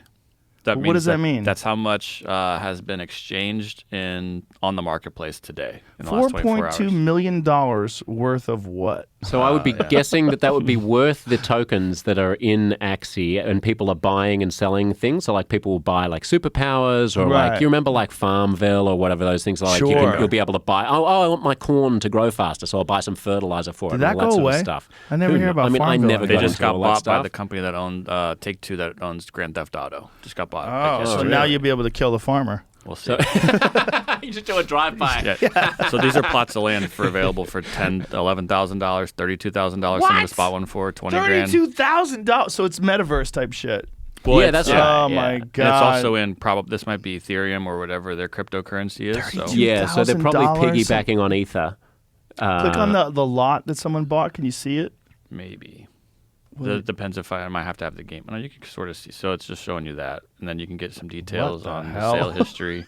This is so strange. been Yeah, there you exchanged go. a So few like times. 4 Ether. Well, an Ether's worth about $3,000, isn't it? So that person is 4.2 Ether. So that's 12. Yeah, that they lost person is money buying. today. Wow. Yeah, I mean, Wow. so like whatever happens to Bitcoin and Ether and stuff like Bitcoin's in a slump at the moment. Did it lose more money today, Jamie? What's going on with In the Bitcoin? last 30 It's days, about- $170 million in this marketplace. So it's $4 million today, but it's 170 over the last month. Wow.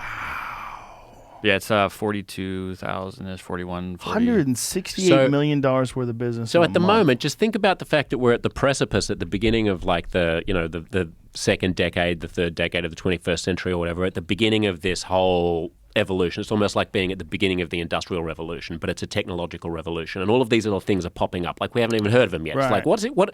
what is a train? It's like being 200 years ago or something. Right. What's this? What's this thing you're doing? An internal combustion engine or something? And all these little experiments in this stuff, in these printing things. press. Yeah, exactly. How are you is that gonna going do to with change that? the world? Yeah, smash cut to 80 years of war and bloodshed after the printing press, right? In Europe, it's going to be incredibly tumultuous. And as soon as a Zuckerberg, gets his eyes set on, hang on, if that kind of money is being spent on this tiny little nothing game, how do I fold that into the metaverse, provide goods and services in my virtual territory that enable people to get some kind of perceived value from them, and then all of a sudden you're actually trading, conversing, living, aspiring, acquiring in this virtual space. And every time you're buying something, someone's getting a cut, right? And Facebook's issuing the currency potentially. So they probably get a little percentage of each transaction, I assume, no matter what. I assume so. I assume that's how it would work, right? He has the potential to be, without a doubt, the most powerful and wealthy person that's ever existed. I think he is the most powerful. I mean, like, who would be the more powerful person? Maybe Rupert Murdoch, but I mean, I think you'd have to say Zuckerberg is the most powerful person in the world because he can, what he does to the algorithm, what direction he chooses to take that company in with billions and billions of users. It doesn't have to be a big thing. It's just like all these tiny little tweaks. It's like a sailboat in the ocean that you just tack it a little bit that way. And then after over 100 time, miles, exactly. The whole culture. I mean, this is something that they raise in The Social Dilemma and that Tristan Harris is always talking about as well. Like the whole culture just moves in this other direction. Yeah. And it gets extremified. So like the YouTube, recommendation bar that you were talking about, we've all seen these experiments. I hope we've all seen them online of where like people start searching about dieting, and then it goes more and more extreme suggestions about dieting, and you end up with like pro-anorexia videos being delivered to 14-year-old girls because each step of the way it's just slightly more interesting and slightly more clicky to get slightly more extreme. Really? Yeah. You haven't seen that? No, I didn't know that they'll go all the way to pro-anorexia videos. Yeah, or like, you start inquiring about 9/11 and you end up with a 9/11 truth video. It rarely goes in the other direction. It's rarely like, here's a very reasonable, moderate, like centrist, mildly boring thing that you're probably not going to click on, which may be the truth. Most things that are true are mildly boring in comparison to their more extreme, untrue alternatives. What is the thing about these places, whether it's YouTube or Facebook or Twitter, it's like there's no real... Once it's already been established and then it gets moving and then it becomes an enormous part of our culture. It becomes an enormous way where people exchange information. There's no precedent. It's not like we have decades of this to look back on and go, well, remember back in the 30s, people got it wrong, but now social media is more adapted. No, it's so new that the consequences of it all they really haven't been vetted out yet. I worry. I mean... Like when you look at like the political and cultural swings from right to left as we sort of go back and forth, and like one party, one side of politics gains power and the other loses, the gentle pendulum that has always happened, I worry, is turning into like a pirate ship at a fair where it just goes more and more and more and more and more and more and more, and that the algorithms are kind of dragging us back and forth, so that instead of going from like, Clinton to Romney or something, you're going from Trump to Obama, and Obama to Trump, and then like what's next, and that all of that is feeding into that. And once we're all hooked up to our VR and AR, and we're all exchanging like Axie Infinity tokens with each other, and getting off on our Orgasmatron porn plugged directly into our brains, how does that affect our actual ability to collaborate with each other on the big problems that actually exist in the real world? That's a good question, because if you leave it all to Mark Zuckerberg,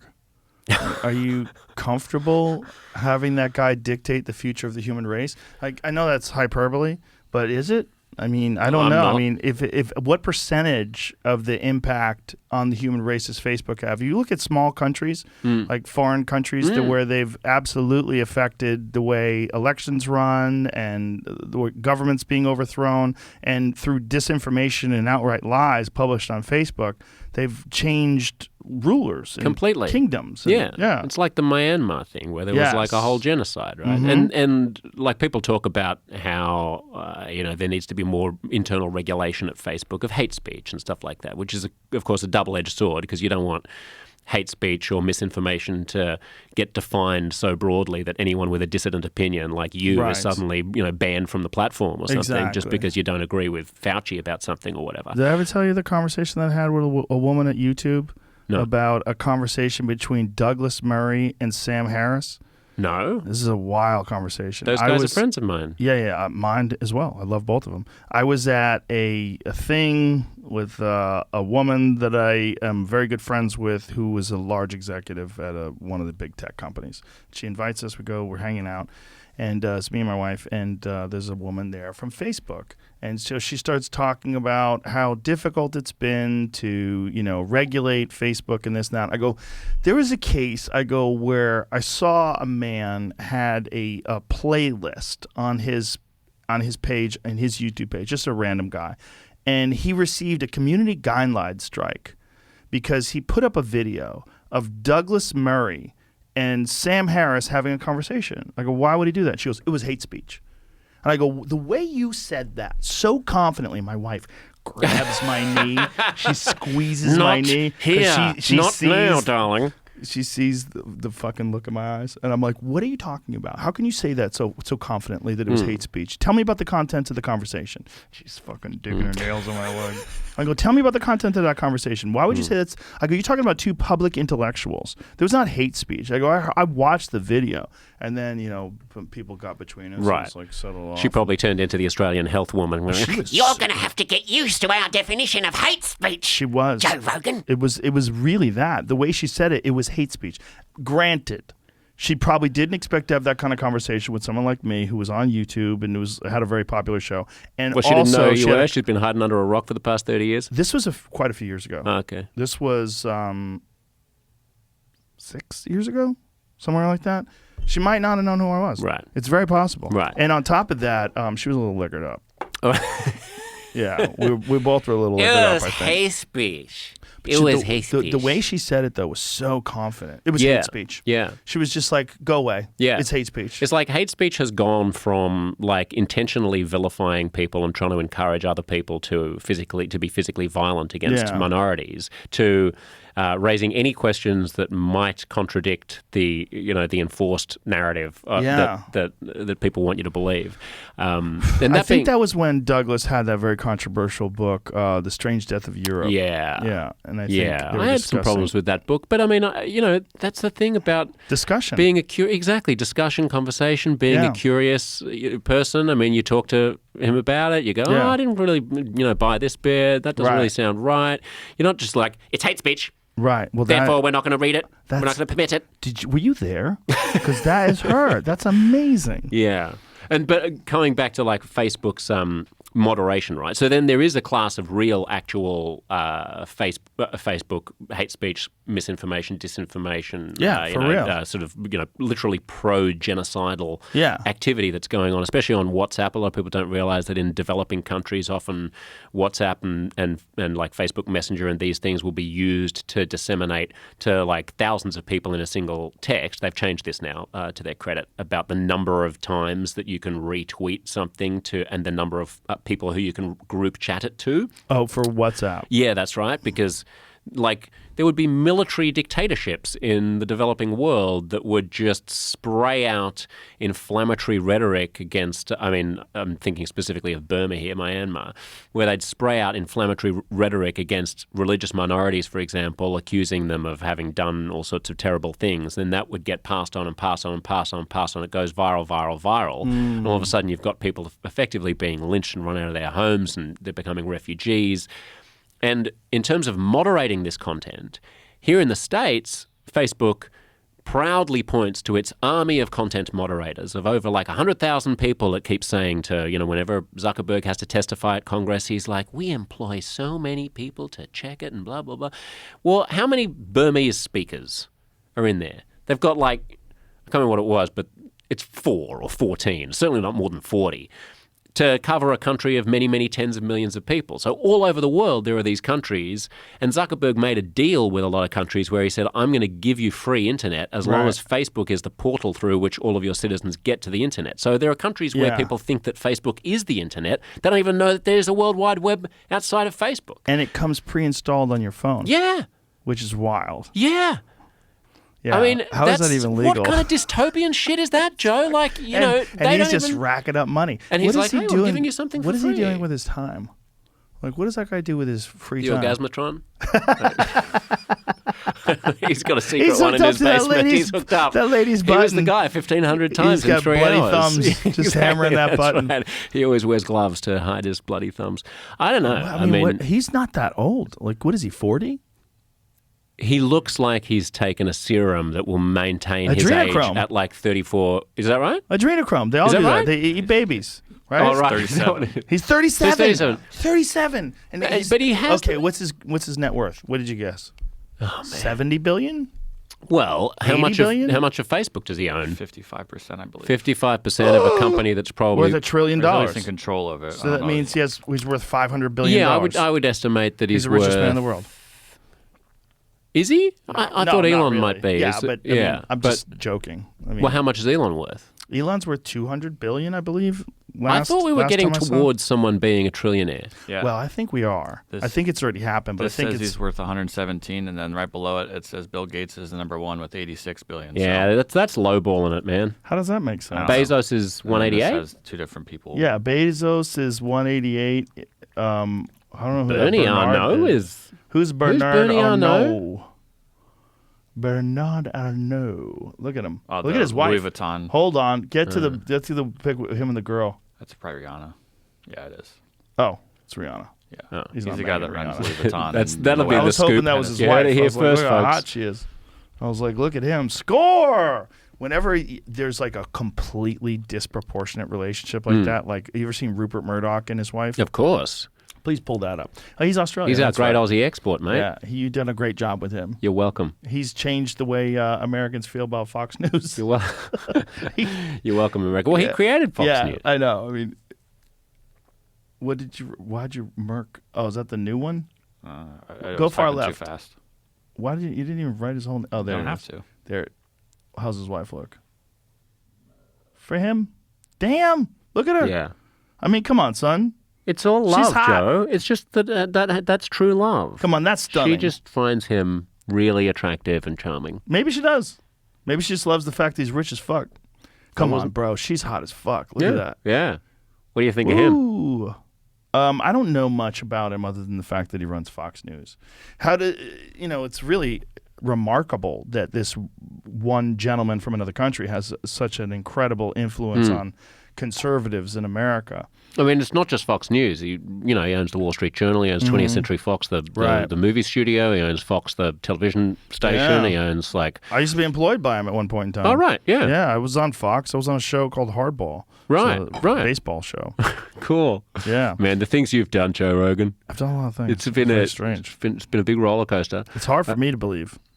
Even I look What, at all the things you've done? or Yeah, I you work look for at it and I Fox? go, this is bizarre. I know it's funny, isn't it? Strange. When you're a creative person and you're trying to construct a creative life. Now I sound like I'm kind of talking to the young people out there, but maybe I am a little bit. Like one of the exciting things is you do find yourself going in all these weird, crazy directions that you never would have expected, and that's part of the kind of beautiful tap dance of doing your own thing and of doing, of creating a life that isn't just getting a job. Like my grandfather. He learned to make shoes when he was like 15 during the Depression in New Zealand. And his buddy, had a dad who worked at a shoe factory, so they trained him.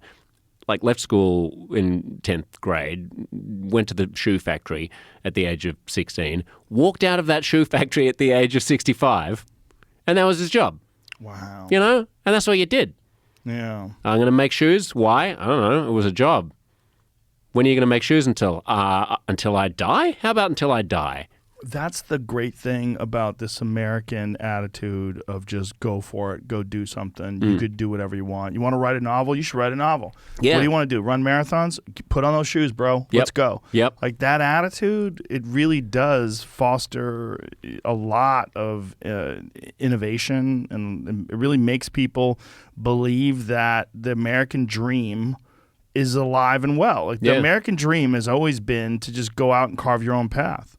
I mean, literally, it's what this country is supposedly founded on. That's right. And it comes back to a bit what you were saying earlier about like inequality and the elites that sort of make that harder for people. Like I do worry that a lot of the craziness that we've seen over the past couple of years that I think is partly due to the pandemic in terms of like riots and what's been going on in Portland and the extreme sort of clashes between alt-right and like Black Lives Matter and like the intensity of the culture wars is partly because we're all trapped inside spending too much time on Twitter. For sure. And partly because we haven't really gotten on top of like inequality. Like people feel like they can't get ahead. I mean, a lot of people feel like they can't get ahead. A lot of people feel like they're stuck in one place. And like, I just need a leg up to be able to achieve that American dream. And I don't feel like anyone's in my corner. helping me do so. The true inequality in America is the inner cities. If you look at the disparity between the amount of violence and crime and drug use and gang violence that's in, whether it's south side of Chicago or Baltimore or Detroit or Compton, like pick a spot where it's historically been riddled with crime and drug use and just sadness and despair.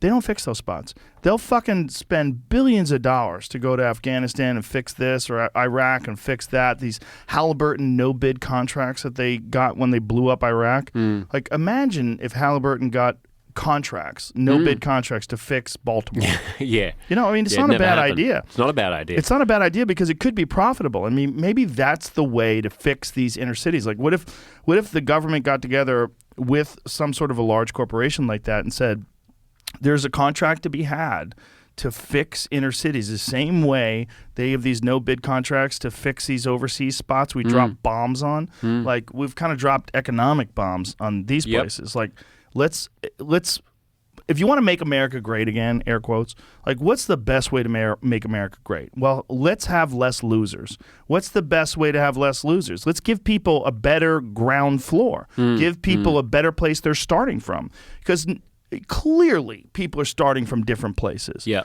The benefit of starting from a shitty spot is you develop tenacity and grit and drive. But that's not everybody.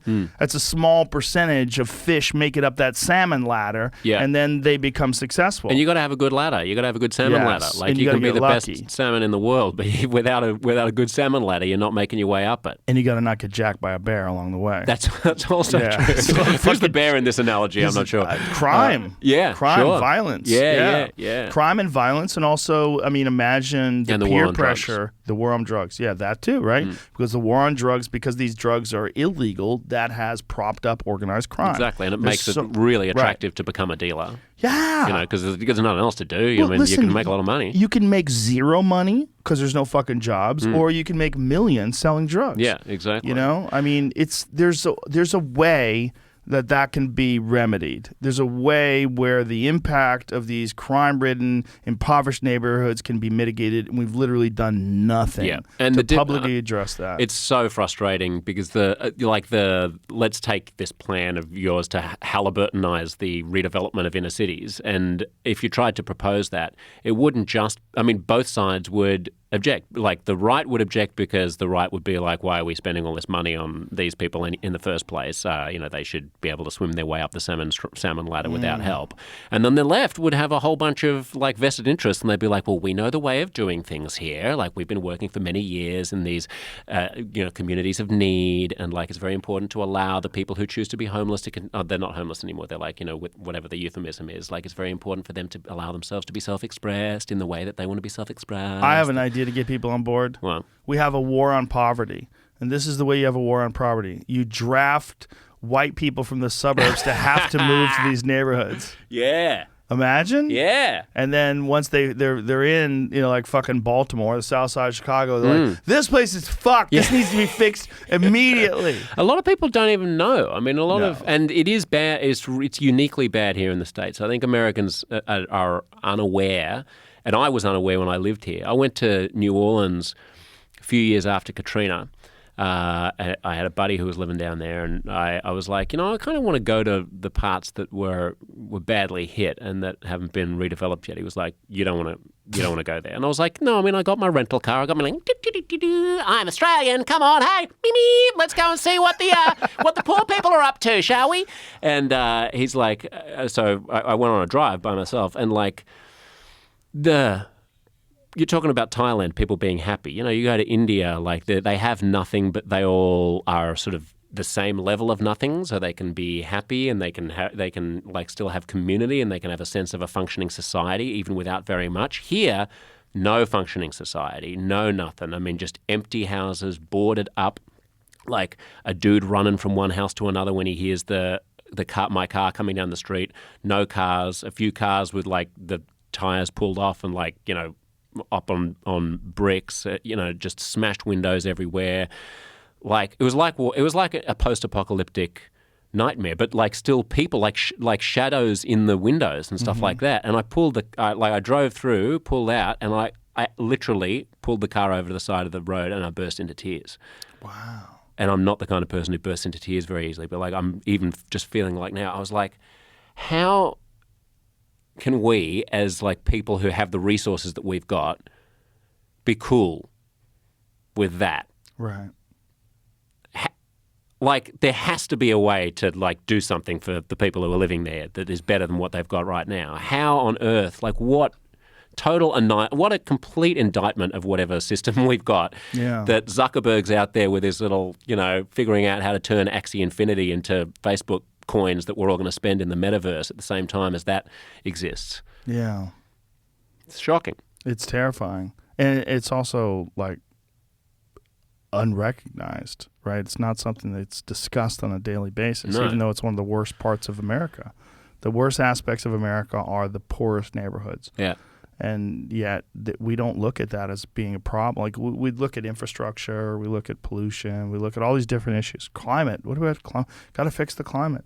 Fix these fucking neighborhoods, man. Like, well, yeah, exactly. And then whatever chaos comes as a result of weather systems being disrupted due to climate change is only going to hit those kinds of neighborhoods the worst anyway. So if you do care about that, then care about all of it. And the neighborhoods, if you stopped and thought about the sheer amount of like despair that comes out of these places, and the crime and the violence and all that stuff. Like if people saw it, if they really knew about it and they looked at it as like a problem that we have in America, in terms of like we have a pollution problem, we have this problem, we have this problem too. Like this should be step one. Well, that's where we get to your draft idea. You just draft Nancy white Nancy Pelosi's grandchildren to go and live there, and then see how long it takes. This to change. is what you do if you're born rich.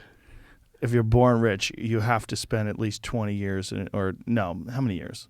That's a year, like rude. it's the Peace Corps or something, right? You go for how much are you going to fix in a year? You have to do a term, because if you're a year, you'll stay inside and order Uber Eats and never even buy a gun. No Uber Eats guys going down the street I was driving down. We got to fix it. So if you got to fix it, you would have to get people to do 2 years. Obviously, I'm joking. Oh, why don't your family live there? Exactly. I don't really mean that, but I'm saying, opening your eyes to it. Yeah. I had dinner with, do you know Tim Urban? Do you know the Wait But Why blog? Have you heard of this? No. He's a buddy of mine in New York. What does it say? The blog is called Wait But Why. You can Wait call But it up, Why. Jamie. I've heard You might that. recognize it. I've heard of that. He's such an interesting guy. I had him on my podcast, and I got... what does he do? He's a blogger, and he basically takes like big, huge ideas, like the sort of stuff that we're talking about, and puts them into like stick figure cartoons, and like writes little blogs about them to like super, super, super, super, almost hilariously oversimplify them. And he was talking about. I mean, we were talking about everything, but one thing that came up was his. He's been talking to all these researchers about extraterrestrial intelligence and why we haven't found evidence of alien life yet. And he plots it all out like in a very, very simplistic way, where he's like, what is that? What do you got? What coffee you got there? Yeah, I'll have some coffee, please. Thank you. Is this like extra special? No, it's just Black Rifle coffee. Okay, cheers, sir. Cheers. Thanks for having me. Great to see you again. Man. Sorry you had to move to that prison colony. We could do this more often. Yeah, I know. I'll be back. I'll be back more often now, unless the next... Unless another fucking variant breaks out. Hopefully they're all going to be milder. The Australians are done with lockdowns and things. I hope so. I think so. Texans are done with it a long time ago. But I'm hoping that, obviously things vary, but according to epidemiologists, most things that follow along these lines that we're seeing in this pandemic, this is actually Omicron's a normal progression. Yeah, and good. that they become more contagious but less virulent. Less deadly. Yeah. Which is great. So the theory that I was just talking to him about that we mentioned you about was like whether or not there's so why isn't there any evidence of alien civilizations, right? So the one explanation is that there's like a great filter, which whenever civilizations get sophisticated enough to be able to reach out and communicate with other civilizations, they either blow themselves up. And there's no opportunity to actually evolve beyond a certain point because you get too clever for your own good and you blow yourself up with nukes or you destroy the planet or something like that. Or maybe the great filter is behind us, and there's a whole ton of life out there in the solar system, in the galaxy, in the universe, but none of it actually gets to be conscious and self-aware and build civilizations because there's some impediment to becoming as sophisticated as our brains are that we don't even know about, that we've already overcome, like some point in human evolution. And the third point was like, maybe there are lots of civilizations out there, but there's one super predator civilization that as soon as another civilization gets too big for its boots, just comes and extinguishes all of the rival civilizations. And the ones that haven't been extinguished have to stay quiet, almost like you're in the dark woods and you know that there's a monster out there, so you don't light a fire because you don't want the monster to know where you are. So nobody's broadcasting the fact that alien civilizations actually do exist. They're just staying quiet because they don't want to communicate to the predator civilization that they actually exist and get wiped out. I would give you another scenario.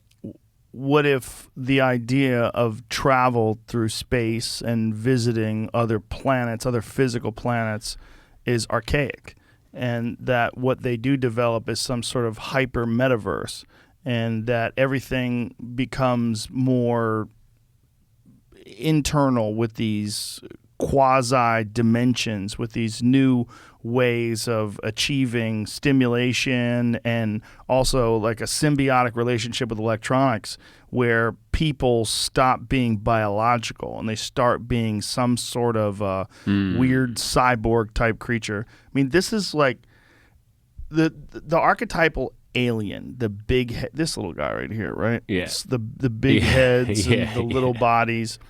You know, one of the things that people believe is that that's what human beings are destined to probably look like in the future. If you think about what we used to be, if we used to be these like beastly, big, muscular primates, Yeah. and we have slowly but surely become these doughy things with big brains, Yeah. and massive use of electronics and technology and tools, and it's changed our need for physical strength and tooth, fang, and claw, right? That's where we're going, that we're going to be that. And then the other thought is that those things, one of the reasons why we see those things is like they're not biological. That's why they can survive the radiation of deep space. That's why they can, whatever G-force their fucking ships have, like they're not subject to all the biological limitations that we have. They're like holographic representations or something, or yeah. Well, I thought you were going to say they're us from the future, if that's what we evolve into. That's possible too. Yeah. But I think those scenarios of like, if you look at where we're going, I mean, clearly there's some sort of a push for us to travel to other planets and interstellar exploration. Surely there's some, I mean, Elon's at the forefront of that. Yeah. But really the big push of this country, of this population of human beings, though, is technological innovation. Yeah. Like if you looked at us objectively from afar, if you were some sort of a being and you didn't understand what we were, well, what's going on over there? Oh, there's this one dominant species that makes things. We're the only ones that make things. There's a few examples of like bees that make beehives, and there's leaf cutter ants on my property that are making some weird little structure. But the real makers of things is the humans. Yeah. And if you look, well, what is their goal? Well, their goal is to make the best shit possible constantly every year. And they even have like a built-in problem with materialism. Like, what is materialism? Well, it's a silly notion. You're going to live this empty life where you're just chasing objects. But what are you doing with this instinct of materialism? You're fueling innovation. Yes. You're fueling because you're constantly working to try to earn the money so you can get these new things, and these new things are always superior to the old things, and they keep getting better and better. And the acceleration of that superior arc is exponential. Like, I mean, if you look at this is another point that Tim, I mean, I'm just giving Tim a shout out to give him credit for the stuff that I've been noodling on for the past, yesterday and today on. I've had a lot of time just sitting on a plane, looking out the window going, man, where are all the aliens? And so the other thing he talks about is like, if the history of human civilization was an 800-page book, so say 160,000 years that we've been like Homo sapiens with like the kinds of civilizations that, even pre-civilizations, right, nomadic peoples and so on, then each page of that book is, 250 years, I think I'm doing that maths right, or 200 years, 200 times 800, 160,000. Like, if you can open that book to almost any page and the same shit's going on. Yes. Right? Yeah. Like all the way up War. until basically people are wandering around with pretty primitive tools. A few of them sort of figure out how to use fire. A few of them figure out like how to use metals and stuff like that. Yeah. A few of them figure out how to ride horses and domesticate animals. But it's basically the same shit for like 790 pages of the 800-page book of the civilization of our species. And then just towards the end, it's like the page before the very end, like the United States gets settled, Australia gets settled, the Industrial Revolution happens. And then like on the final page, if each page is 250 years of an 800-page book, it's the last half of the page. Nuclear weapons, going into space, landing on the moon, the evolution of the internet, vehicles, cars, climate change, like all of this. And it's like the final few, like Facebook and all this shit, Axie Infinity and little coins and your VR and your Orgasmatron and everything is like the final 2 lines of an 800-page book. So, sometimes sometimes people will say to me, people always think that they're living through amazing times, Josh. You think you're living through an incredible time, but I'm sure people were saying that in like the 1820s. I'm sure everyone was like, oh my God, things are changing so fast. And I'm like, no, I'm going to call bullshit on that. Yeah. If an alien who knew nothing about anything took that 800-page book, they'd be like, page 233 is roughly the same as page 722. Yeah. But they'd get to the end and they'd be like, holy shit, what's going to happen next? Like, I want to read the sequel to this book. I want to read, what's 801? Well, that's when they would keep an eye on us. When they dropped Fat Man and Little Boy on Japan, that's when UFO sightings started happening all over the globe. There's a giant uptick in UFO sightings. Was it Kenneth Arnold was one of the first, I believe? He's the guy who spotted, I think it's Kenneth Arnold, was the guy that spotted the flying saucers. He was the first one to discuss them as saucer-shaped discs. But they started seeing them all over the place. Like there was encounters in Washington, D.C., and there was encounters over nuclear bases and where they said that they had shut codes down. And I don't know if there was alien life, and if there is alien life out there that's aware of us, I don't know if they would intervene because we don't really do much when we find chimps. The scientific community. Yeah. Well, the intelligent scientific community doesn't try to interfere with their life and give them guns and this is how you start a fire. Right. But chimps have noticed that we exist. Yes. So, like, even if they don't come, like, I'm not talking about, like, why haven't aliens come and visited us, like, in Independence Day? I just mean, like, when we train our telescopes on the sky, why isn't there any evidence of, like, little flickering radio waves coming from somewhere? But a possible explanation is the one that you say, which is we're looking for the wrong things. Like, we've only been emitting radio waves for a century, and we might be just about to end that and go into some virtual reality metaverse or something, and maybe we'll meet them all there. Maybe we'll unlock some door of the Zuckerberg multiverse and be like, oh, here are a whole bunch of pre-existing civilizations of aliens who already exist on this platform. Well, also, if you think about the various planets that we know exist just in our solar system and the conditions that exist on these planets, there's not a lot of them that can support life. Like they believe that Mars at one point in time had liquid water and they had an atmosphere and they were probably hit with some sort of an asteroid that wiped out everything. But other than that, you've got Europa that has frozen water on the outside. I mean, that's close by, though. But when you're talking about the scale of the universe, it's almost like talking about rolling the dice on the numbers of COVID in a population. Like, you don't need very high numbers before once you go to that size. My point was the solar system that we exist in is very unusual. And, we obviously have a planet that exists in this Goldilocks range, but we also have an extremely large asteroid belt. And it's indicative of the initial impact between Earth 1 and Earth 2. Earth 1 was a planet that got hit by another planet. Right. And that's what created the moon, and they believe that also created the asteroid belt. And if there's a solar system out there that didn't have that sort of event, so didn't have to worry about these intermittent cataclysms where, that's one of the things that Randall Carlson and Graham Hancock have done some great research on, is the indication that at least one time that we know of while civilization existed, it was probably almost wiped out. Right. And that somewhere in the Younger Dryas impact theory, somewhere around 11,000. Is this when we were years all ago. like 5,000 people or something, or like 10? There were only. There was that was 70,000 years ago, and that was, I believe, was Indonesia. That was a volcano eruption. That there was a super volcano that erupted that wiped out almost everybody. That we got down to like 70,000 people or 7,000 people. They don't know exactly, but it was right about there. And then we pulled back up. We did a lot of fucking, and here we are today.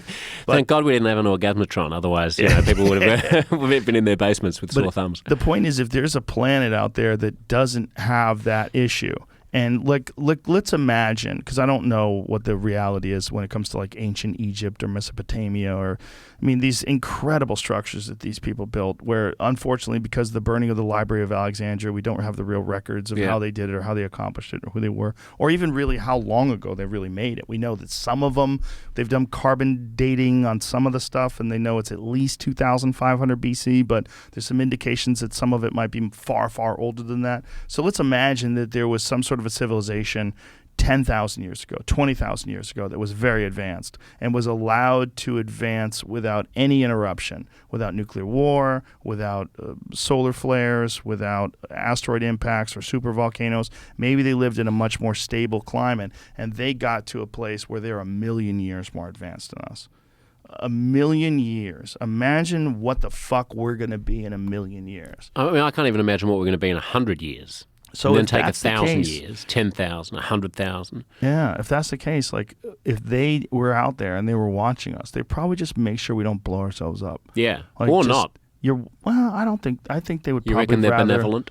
Well, if you got to think that, well, I don't know if it's benevolent or malevolent. Like if you think about what a scientist is, it's someone who wants to observe but sometimes protect. You know, like we protect endangered species. Activists get together and they say, hey, you know, there's only a few of these birds left. We have to do whatever we can to preserve them. If they have that same mentality about the human race, I think they would have a pretty standoffish attitude and just sort of wait for us to figure it out. And especially if they look at the acceleration of our innovation and this exponential acceleration of technology. And I can't remember if it was like Michio Kaku or Neil deGrasse Tyson or one of those like great science guys who was saying like maybe any civilization that would be advanced enough to be able to reach out to us or to be noticed by us would also have to be the kind of civilization that would not be a predatory colonizing species, because in that case it would have devoured itself with internal squabbles. You know, before Klingons. then. You basically have to reach a certain level of spiritual and psychological wisdom and self-awareness and compassion in order to sustain yourself over the course of, you know, so far we've had a couple of hundred years since the Industrial Revolution, and it's only been less than a century that we've had nukes. That we've had the ability to actually do some serious damage on a global scale. We're just kids. We are toddlers with an AR-15 right now. I mean, we don't know what we're doing, and we're going to have to grow up into adults, and we're going to, you know, have a grown-up civilization. I have some thoughts on that too. I think one day we're going to recognize that one of the things that holds back progress is our primate bodies. And that the symbiotic relationship we have with technology is going to enable us to bypass emotions, because emotions and hormones and our need to breed through traditional intercourse, I think we're going to look at that and go, this is the result, or this thing that we have, these primate instincts, these animal instincts.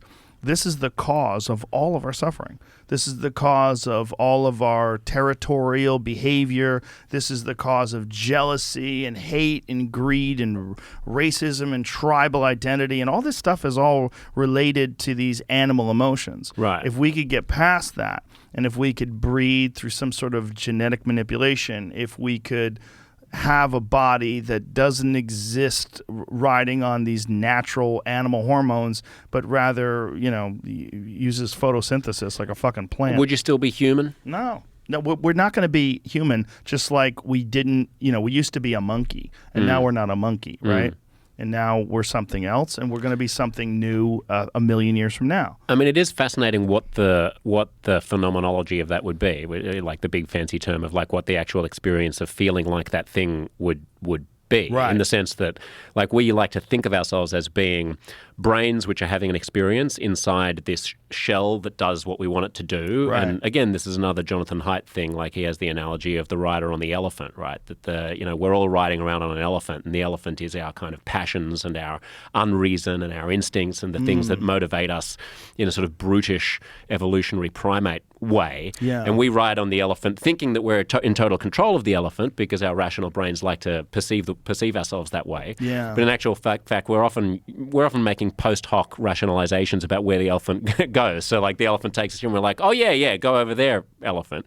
And Yeah. like those tests of, like, when you startle someone, or you see a bear or you see a snake or something like that, you think you see it, and then your heart starts racing and your body goes into fight or flight. But when the scientists actually study you, like, your body is in the fight or flight and then you're reacting to it. So your body is actually physiologically reacting even before the psychological impression of the thing lands in your consciousness. Right. So if you extract all of that, as you're saying, and you become just like a kind of a perfect, brain in a vat sustained by photosynthesis or whatever, without the feeling of the pounding heart, without the feeling of the adrenaline coursing through your brains, without the feeling of the messiness and the arousal and the sexuality and like, what then are you? Like, what does that even feel like? Right. Do you even feel fear or success or pride or anything if you are detached, if you are disentangled from all the kind of messy neurology of your physical body? Right. And is it important to feel pride? Is it important to feel? Is it important to feel loved and lust? And are those Certainly things human? It's certainly human, right? But if what we can achieve without that is superior, like, imagine the feeling of being on MDMA where you love everyone. What if you could get like a little bit of that and maintain it? Like, just, we end war. We end it instantaneously for the entire population. So that's step one. So whatever it is, it's a wearable device, it's maybe a headset, it's Neuralink, it's one thing. Mark Zuckerberg's and one of the first things they metaverse. do is ramp up your dopamine and your serotonin to the point where you are incapable of violence. And everybody just wants love. And everybody really does think of everyone as being one. We are all one race, and we try, and we like instantaneously have this desire to go to that neighborhood in New Orleans and rebuild it. We instantaneously want everyone to be on the same page and everyone to feel the same way because we are all one. So instead of looking at people as your competition, looking at people like you're going to have to stomp on the lower class in order to, so you can have a yacht, we're not going to think that way at all anymore because we're never going to be able to feel free with this idea of one person dominating other people. And even Mark Zuckerberg is going to be stuck like, oh my God, what have I done?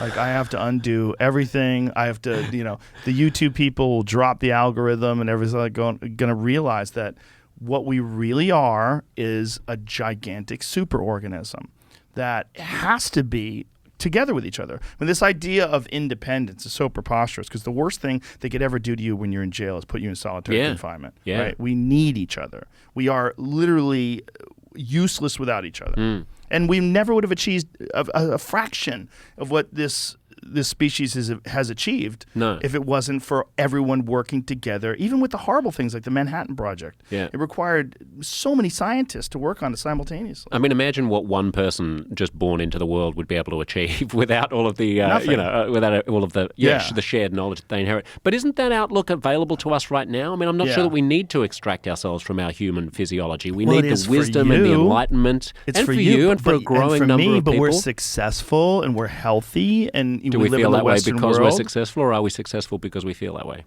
I think, well, from my perspective, I mean, I don't know too much about your life growing up, but I think I've had a lot of lucky breaks.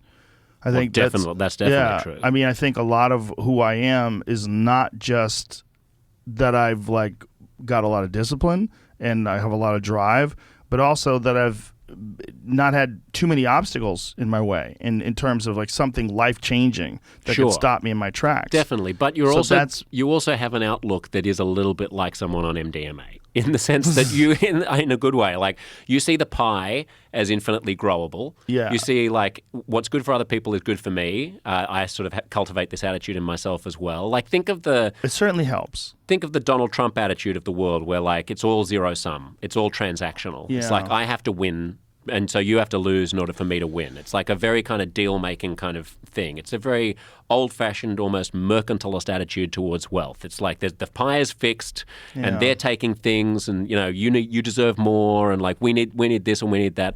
And I mean to throw him Do you specifically. think that's an under the ancient bus. paradigm that Yeah. a lot of those guys are stuck in because Yeah. that used to be the case? Yeah, absolutely. It's like, I mean, that's the way a monkey would feel. Like, Right. why have you got a banana? I want to have a banana. Oh, Whereas yeah. the more elevated way is like, there's bananas for all. We just have to grow more bananas, people. Like, let's all get together. Let's Right. make some more bananas. There'll be lots of bananas to go around. But Don't worry it's about easy it. because you and I have all the bananas. Sure. We have plenty of bananas, and we're like, everybody should have a banana. But if your children were starving and you're like, I got to get some fucking bananas, this asshole's hoarding And then bananas. I'm driving through New Orleans throwing bananas out the window. Right. Beep, beep, beep. Yeah. Have some bananas. I feel like there's a way where we can achieve a better state of mind collectively as a race of humans.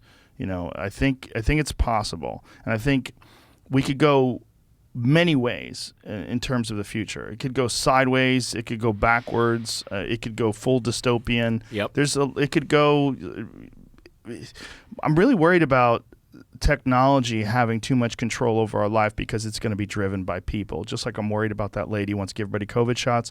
I'm worried about social credit apps. I'm worried about. Definitely. That's scary. Definitely. Because that could throw us the total wrong way, where we're all fearful and we're under this fucking technological iron fist.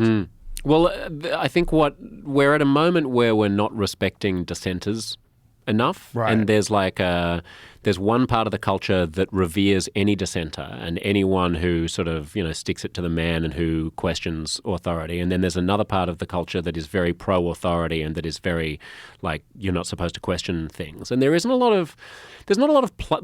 in the playful center, which is where I like to live. Like let's try this, let's try that. But I think it's good to ask questions. I think it's good to. I don't want to be so cynical towards the establishment and towards elites that I become essentially credulous. Like we all know the type of conspiracy theorist who is so anti the mainstream narrative that it's a kind of credulity in itself. It's like, Right. they just believe anything because it's not what the mainstream believes. But nor do I want to have to live in a world where like you get social credits for saying the right thing and doing the right thing and reciting what the authorities want you to say or what the opinion page of the New York Times wants you to say. I think you're right. We're at a fork, and page 801 is going to be written by us. I mean, do you remember I think the last time I was on the show, I was talking about my nana had just died in New Zealand. My grandmother. She lived to the eve of her 100th birthday.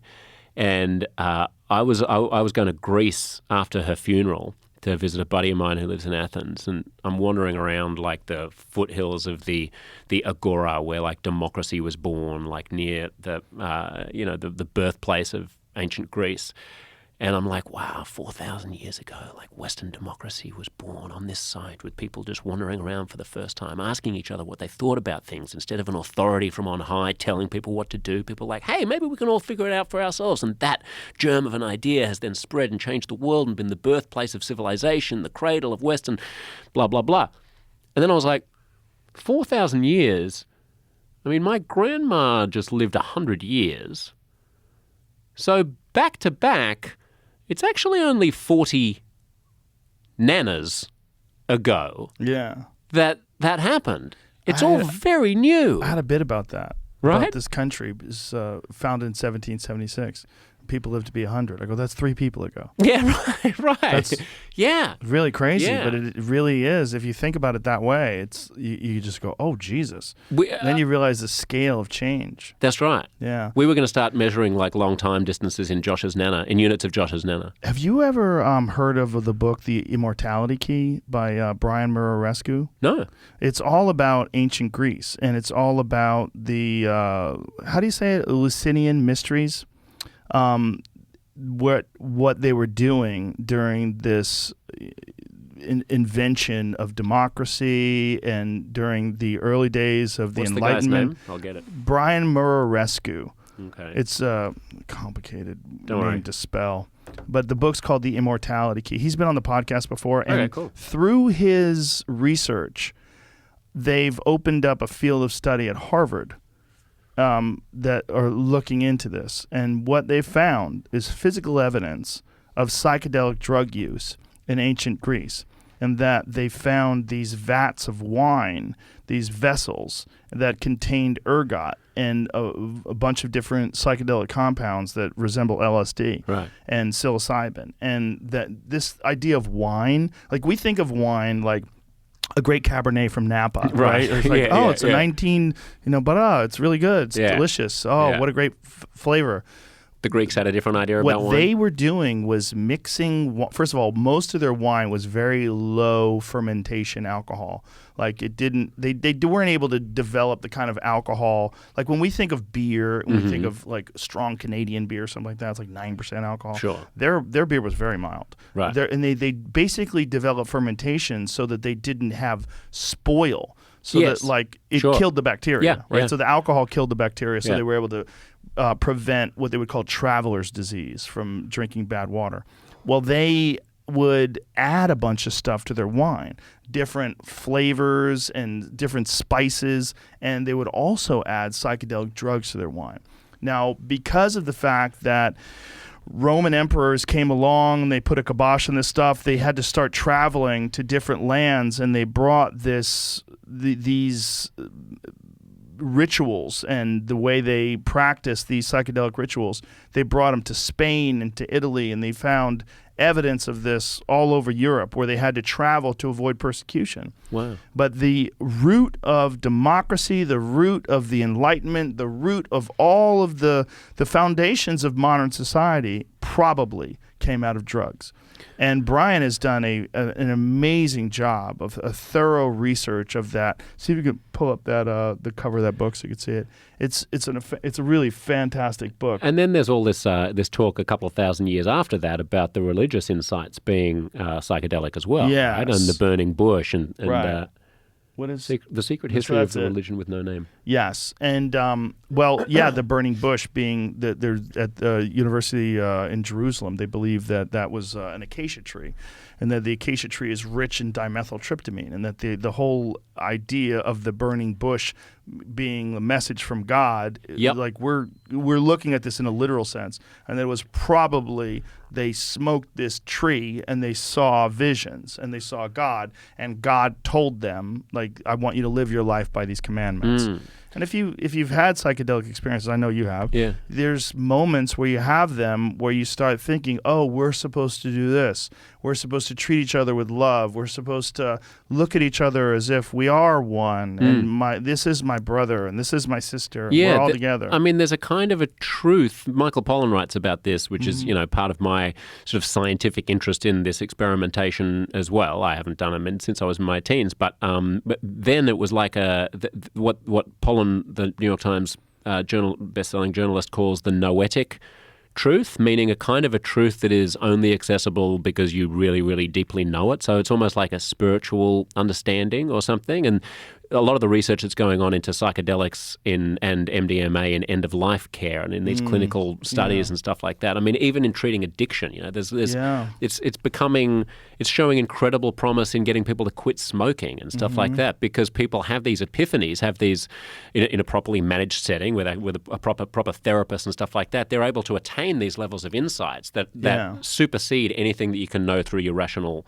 mind and connect you to some. It lets you know what is causing you to have this self-destructive behavior too, because so many people they have, whether it was alcohol or drug addiction or whatever, they have these psychedelic moments where they allow themselves to see themselves objectively, completely free of the confines of the ego, and they can see all the pitfalls of these personality traits that they've developed and all these patterns of behavior that they've fallen into, like a tightly carved groove, and they just can't seem to get out of it. And then it all seems so preposterous. It's the dusting of fresh snow. They put it. It's like you've been skiing down a slope, and it's just there's all those grooves, and you have this experience, and all of a sudden there's just like a fresh dusting of snow. And for me, it comes down to the biggest question of all, which is, how is it that we're self-aware at all? I mean, why is it that we live in a cosmos in which all of these stars are spewing out. I mean, the universe is mostly hydrogen. These stars are these gigantic nuclear reactors. They spew out these little impurities, and these impurities, like carbon and things, are the things that we are made of. So these kind of like little bits that get created in stars aggregate together on this planet and form themselves together in such a way that not only are we capable of making all these tools and doing all these incredible things and going to the moon and building a metaverse, but we're able to have an experience of what it's like to be doing that thing, which the psychedelic or the or MDMA or whatever these new clinical trials are doing seems to unlock the ability to, as you say, transcend the ego and just elevate you to a level of pure consciousness and connectedness with that ineffable somethingness of self-awareness. Like, why is there any self-awareness at all? Why is there a thing that it's like to be me? There doesn't have to be. I could be doing all of these things that I'm doing right now without having any lights on inside, right? You can imagine a sophisticated robot doing all of these things, talking like I'm talking, doing all the things that I'm doing. There's no need for me to actually have an experience of being alive. Yet I do, you do, presumably chimps do, presumably dogs do. Like, there's this whole network of life which is suffused with self-awareness and consciousness that comes out of stars. What the hell's going on, Joe? I mean, I don't even, when I was in my teens, I was a very, very hardcore sort of atheist. I was very much on the Richard Dawkins, like Sam Harris bandwagon. And now I'm still not a religious person in terms of believing in, books that were written thousands of years ago as being the sole source of truth about the world. But I do sort of sit back in my kind of, I'm a 15-year-old, smoking a reefer, lying on my back, gazing at the stars type moments and go like, what? What? Yeah, that's the great attitude. That's the what? Yeah, I'm with you on that. I had Dawkins on the podcast once, and his reaction to, the idea of there being a God is like he gets so nasty about it. And the fact that he's not willing to have any psychedelic experiences, he said that he might be willing to do LSD under the proper clinical setting. Right. Like, come on, bro, you're fucking almost dead. Yeah, like, how much exactly. time What's you the worst got that can left? happen? What are you clinging on to? Just eat a mushroom stem. You'll change everything. One stem. Just have 2 mushrooms. Next time have 3. Yeah. Build yourself up to the point where you could take a real heroic dose. And then all these cocky thoughts you have of like what you absolutely know exists out there in the world and in the universe and in reality itself, it's going to go away. Yeah. You don't know. And I'm not saying that, like, I'm not a religious person, and I think that I'm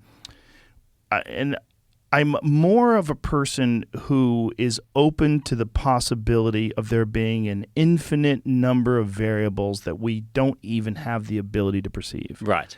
Because well said. That's one of the things that I've experienced through psychedelic trips is that, like, the first time you do, or like a really strong psychedelic, you go, how the fuck is that? You could just do that? Yeah. How is that possible? Why exactly? Why is that even a thing? That's what's weird about these compounds when you think about the burning bush and what you were just saying about ancient Greece and stuff. Yeah. Maybe the great filter that I was talking about with regard to alien civilizations, like, why are we rare? Why is it rare that a civilization as sophisticated as ours exists, since we don't seem to see evidence of it in any nearby galaxies, even though there are 100 billion stars? Maybe like the filter is that we needed these compounds. Maybe we needed these compounds to go from, like, to unlock something in our primate brain and go, whoa, look at the stars. I'm sure you're aware of McKenna's theory, right? Yeah, that's the most fascinating, the stoned ape theory. Yeah. Yeah, I mean, it very well could be what caused us to become people in the first place, in that it's sort of like a signpost on the road guiding us into a direction of whatever the fuck we're going to become. Yes. Stop looking at your little, like, leaf cutting, like stop making the little tools that the chimps make to, like, dig the ants out of the thing, and, like, turn your eyes to the stars and, like, think about where you actually are and look at But if you wanted to be look at it completely objective, like, looking at outside of what benefits or does not benefit the human race, maybe you would think that it's probably better that they made this stuff illegal and then they demonized it and made it very hard to get, because that forced people to really accelerate this technological race, that forced people to accelerate, like in not letting them become aware of the futile nature of materialism. They pursued it to the nth degree, to the point where they have spectacular technological capabilities, but also this existential crisis. And then also this real concern about thermonuclear warfare with these rivals. And then slowly but surely psychedelics get reintroduced into society while once we have the technological ability to... Because we might not have ever gotten there. I mean, if you think about... Yeah, well, I don't know, but I'm just guessing. Right. I mean, if human innovation is predicated upon this desire for objects and greed and, unchecked blind ambition, which a lot of it is. Maybe, like a lot of like what's fueled these business, like Steve Jobs was notoriously an asshole. Yeah. Notoriously. Right. But also a guy who did acid. Well, that's why I say maybe, because like it also does make people more creative, right? Like I think you're absolutely right that there's a certain kind of mainstream kind of middle American, like Willy Loman, Death of a Salesman, like work. Like, I'm going to be the hardest working. Mm-hmm. This is a kind of, almost reminds me of like Peter Thiel or someone like that, or a Wall Street person who's like, I'm just going to work harder than everybody and work longer and be better than everybody else. There's definitely that.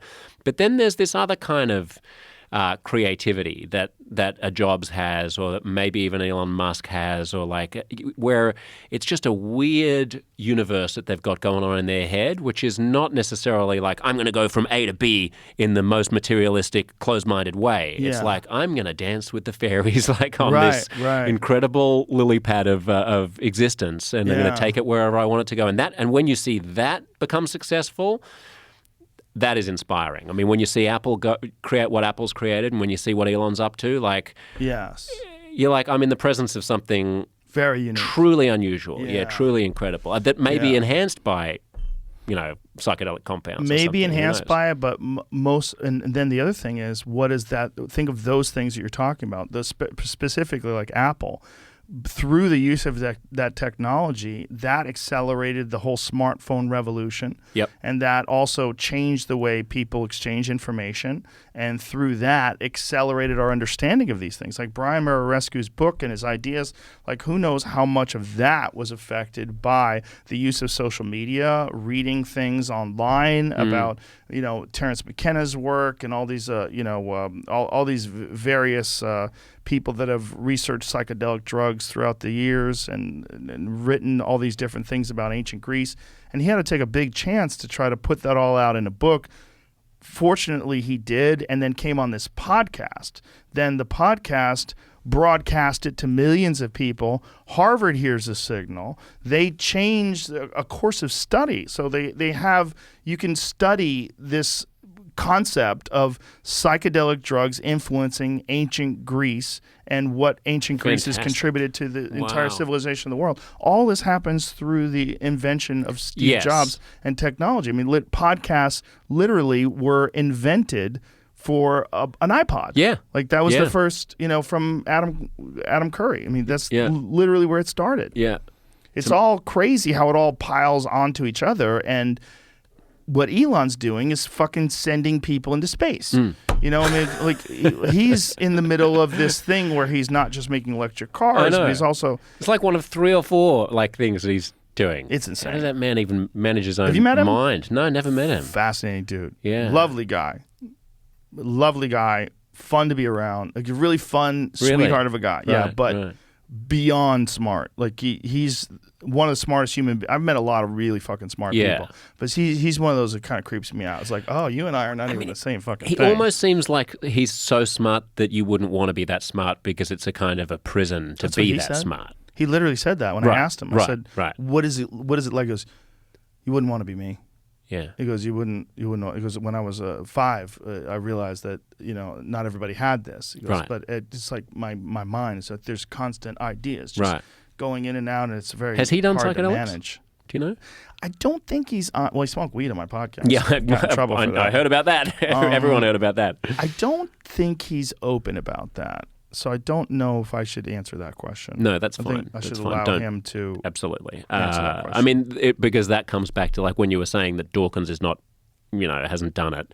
It reminds me a bit of like, I think Penn Jillette has the same attitude, right? Penn Jillette has a very different attitude. Does he? Penn Jillette doesn't want to do any drugs at all. He goes. That's what I mean. He's just we had the craziest conversation about this. He goes, I think the lessons of that have all been learned. Like, what the fuck are you talking about? Have you learned them? Like, what are you saying, man? What are you saying? This is what Pollan is talking about when he's talking about noetic truth, right? I mean, until you do it, you don't know what you don't know. Penn is a brilliant guy. You can't just say like, my rational brain has concluded that the conclusion to this whole experiment is that it is just an artifact of consciousness and it has nothing to teach us. Well, you don't know until you've seen it. I think he thinks that people have learned things from it and that he can get what they've learned through their writings and their work, but I think it's experiential thing. I think you have to experience it, and I think Penn would love it if he did it. He's a brilliant guy. And really, I love him. He's a lovely person too. He's a really interesting person and a real artist. When it comes to magic, and a guy who appreciates and what they've done, Penn and Teller together, is so interesting too. Because what he's essentially done is pull the veil back and show you how they did it, but still make it amazing. Yes. And you still can't believe that they're doing it. That's right. I also listened to his audio book of how he lost all that weight from just eating potatoes. It's like just sides, right? That was the diet. For like 2 months, it was just potatoes. It was nothing but potatoes. He just ate nothing but potatoes. He was like, can I put some oil on it? His guy was like, no, just potato. Is oil a potato? No, then you can't have it. It's just like, he would get on planes, he'd get into like first class, they'd be like, what would you like to eat? He'd be like, I got my like tinfoil wrapped steamed cold potato. That'll do me. This is not, encouraged, but no, it's not encouraged. It worked for him. Remember the Irish potato famine? Yeah. I mean, I don't remember. I don't remember it, but yeah, you can't just live off of only potatoes, but you can lose a fuckload of weight if you do it for a little while. I think it was partly a screw you to all the people who weren't eating potatoes because of keto diets, and so he was like, that sounds like something you would do. Yeah, I'm not going to eat beef. I'm only going to eat the things that I'm not supposed to have. But I mean, yeah, it's all about calories, right? So it's quite a funny audiobook. He narrates it. He reads out this kind of biography of just his experience of losing all that weight. It's I loved Bullshit. Remember when Bullshit was on Showtime? Yeah, that was great. Yeah.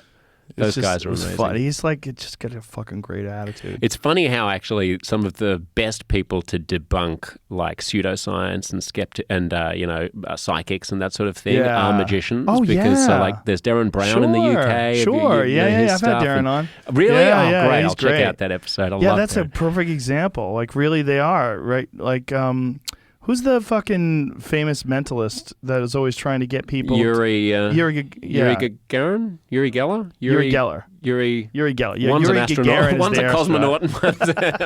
Yuri Gagarin's the first guy in space. Too many Yuris. It's a wild name. But he was the guy that had that $1 million challenge, right? Anybody could show him any real psychic ability or... No, he was the charlatan. He was the charlatan who would bend spoons. It was James Randi who had the $1 million challenge. That's right. And Randi, who just died, God bless his soul, he collaborated with Johnny Carson to put Yuri Geller on the spot. He had an appearance on The Tonight Show. And Carson was an old magic kid. When Carson was in his teens, he loved doing card tricks and stuff. So he was also one of these kinds of guys. So was Houdini, by the way, like a debunker of stuff. Like it's the people who know how to trick people that are the best. Oh yeah, here it is. So Geller thinks that he's coming on the show just for a nice chat, but Johnny Carson surprises him with all of these things that he didn't know he was going to have to do, all of these things that he claims to be able to do. And Carson James collaborated with Randi behind the scenes. Randi wasn't on the show, but he was like the coach essentially behind the scenes. You can find videos of some of that stuff. It's fascinating.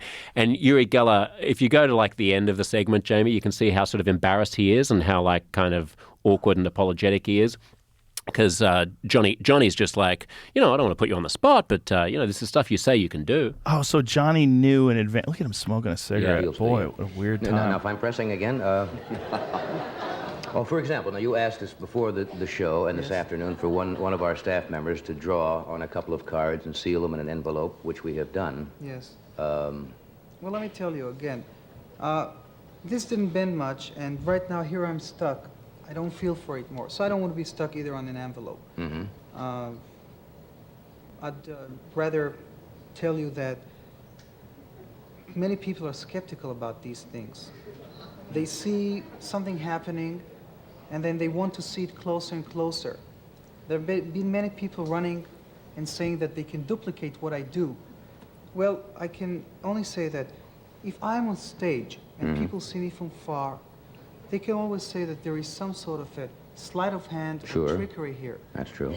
But I've been working with science quite a lot, and by doing what you see here under controlled conditions, because this is not a controlled condition. What do you mean? Well, this is not a controlled condition. What I mean is, for instance, in experiments,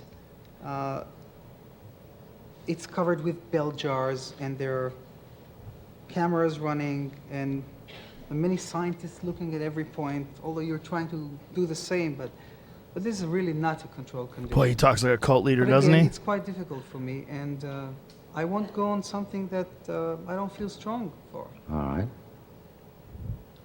Well, it doesn't leave us much, does it? Is this the awkward ending? Empty canisters. Yep, we have 3 empty canisters there, and we have 7 over here. Yeah. So this is when it didn't work very well? That's right. It hasn't. None of it's worked. Because Carson set him up?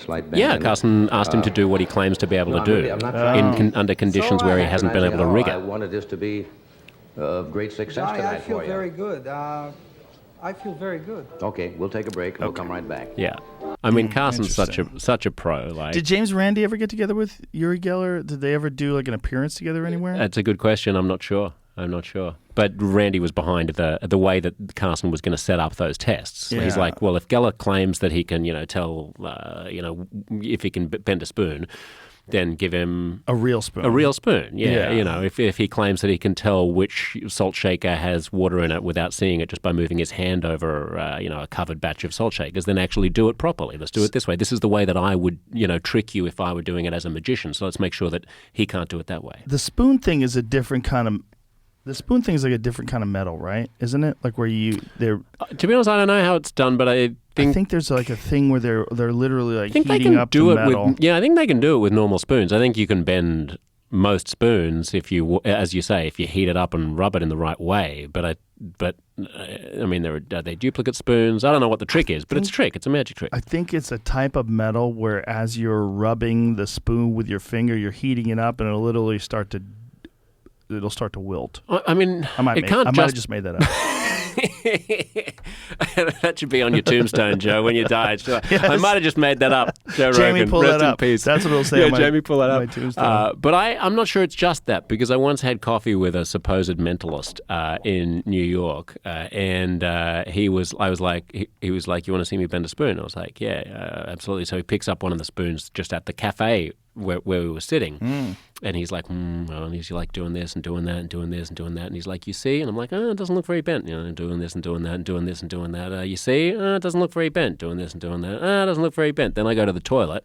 I come back. It's like fully 90% bent, but it's the same spoon. I think, unless he carries around like a large variety of different spoons. Just bent it. So he's like, what do you think of that? I'm like, well, you couldn't fucking do it while I was looking at you, so I don't know what you've done. Bend what it back, bitch. Have you got a welder in there? What have you done to melt the... I don't know. Well, you could easily bend a spoon Yeah, with that's your right. hands. That's right. What a joker. It's not that crazy. I'm going to go take a leak when I come back. Yeah. That spoon better be in the same spot, bro. I did it with my mind. I promise I didn't touch it. That's like if you're playing pool, you come back. I ran the table. Yeah, that's right. Yeah. Did anyone film this? What the fuck, man? How do I verify this? Yeah, Exactly. At least running the table is real.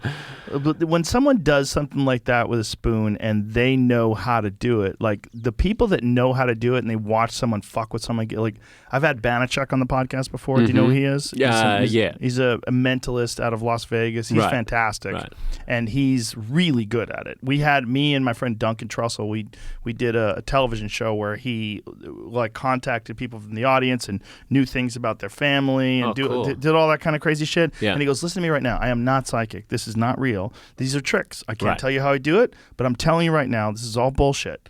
I don't have any unusual ability. I've just learned these techniques." Yeah. And he won't tell you the techniques, but he's super honest about it. And he goes, "And I fucking hate charlatans. It makes me angry. It infuriates me. Because that's how people rob people. Yeah. They like the ones that drive me the most fucking nuts are these psychics that are talking to dead relatives. Yeah. And they're making people feel You know, like this person has a window to their dead husband or their dead mom. It's like, fuck, man. It's on the rise as well. Like there's a lot of young kids these days, Joe. A lot of the young kids, they're into like witchcraft and tarot, and like a buddy of mine's a witch now. He's a buddy of yours. Yeah, is he's a a witch? witch. He came out as a witch. Might want to change your number. He came out as a witch. He's just He came out as a witch. He came out as a witch. He's like, I'm just interested in this. Like, I believe in I like a tarot and I like psychic. So he does readings and shit like that. And so my partner Sean is like, I mean, whatever. It's just fun. Like, it's just a fun thing. I get a tarot reading. I don't believe in it, but it's just something you do. But then a part of me is like I read a great book in my teens, which was Carl Sagan. And it's one of his books called The Demon Haunted World. Yes, I read that book. Have you read it's a great that? Book. It's unbelievable, yeah, it's right? A great book. So, and by the way, there are some passages that I retweeted a couple of years ago. Have you seen those? Like, they're so prescient about our current moment. Oh, he's fantastic. He was amazing. Foresee how like a society that became obsessed with trivialities and with like little squabbles and with consumer culture and with celebrities and stuff like that would be led blindly into unproductive dead ends, basically. Yes. And his concern was that like all these little things that you think you're dabbling in, sure, they might just be a bit of fun to you, but if we're going to have the ability as a civilization to come together and to speak to each other on the same page about reality, about facts, about the things that we're actually grappling with, whether you think that's climate or whether you think that's the pandemic, whether you think that's going to space or whether you think that's evolving into the next phase of human civilization due to psychedelics or artificial intelligence or virtual reality or whatever, we're not going to be able to have like robust conversations that yield resilient solutions to anything if we're all off in our little quagmires of unreason, like with our tarot cards and our like jerking each other off to some strange pseudoscience. Like it's not without costs. That basically there is a cost to being a culture that does not respect reason, that does not respect rationality, that we have to be as rational and reasonable as we can be in order to converse on the same platform and find solutions to big problems. And so every time I hear about like, psychics and this and that, for me it's more than just like, oh, it's a little bit of fun. It's like, no, just make shit make sense. Yeah. Make shit make sense. That's like a basic obligation of a rational human being. Require that the things that you do make some sense that would be articulable to somebody else, to someone who's more skeptical like me. Yeah, for sure. I think that there's too many pathways to nonsense, and it's so easy to get locked up in like flat Earth theory or get taken away with and you should be able to if you're an intelligent person, right? Like if you want to like Google that there are trolls and goblins living in New Zealand and you really want to watch these videos, like what the fuck is going on? Like it should be okay for fun. Sure. But the problem is, for some people, it's not silly. It's not escapism. It's not watching hoarders, right? If you're not a hoarder and you watch hoarders, it should be like, whoa, this is crazy. Right. But it shouldn't change your whole life. Some people, they find escapism in these like really preposterous thought processes, and they embrace that and give up on everything else. Yeah, I mean, they're just witches. Look, just don't treat as true things that you don't know are true. Right. That's a good philosophy. That's a basic principle. Yeah. I mean, that's why I'm not a religious person either, because a religious person is trying to tell me that they know what happens after we die when we all know that nobody knows that. Right. Like we all know. That's if there is one great mystery, it's like, what is death? What happens to that consciousness that I was talking about earlier, that incredible, we're all the stuff of stars and all that stuff. What happens to that after our physical body dies? There is one thing we're certain of, and that is that we don't know the answer to that question. And yet religious people insist that they do. That's what we're certain of, right? Yeah. Yeah. We really don't have the answer, unless you've died and come back.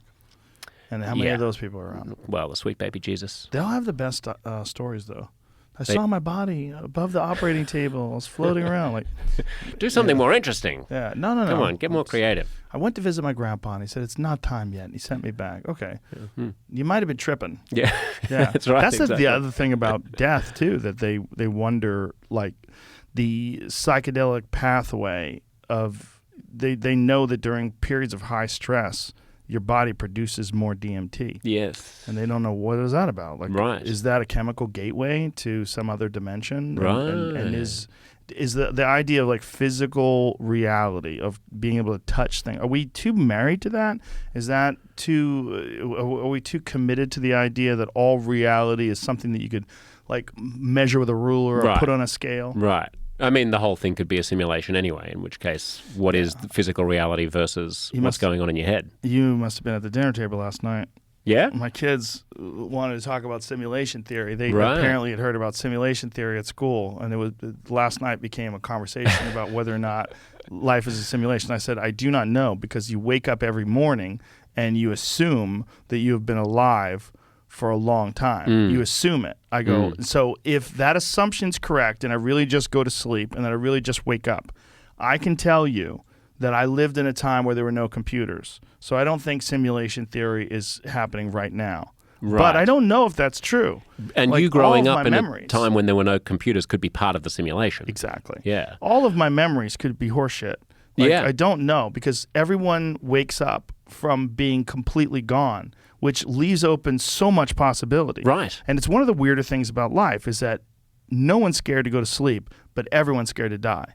Yes, exactly. It's kind of and the you're not same even thing. scared to go on to general anesthetic, which is even more intense than sleep. It's weird. Oh, Joe, I heard this anecdote in this book that I was reading. And do you know a Neil Seth? Is that a person who's been on this show? I think he must have been on. Yeah, can you Google that, Jamie? ANIL Seth. I just want to make sure I'm not getting the wrong person. He must have been on Sam's show.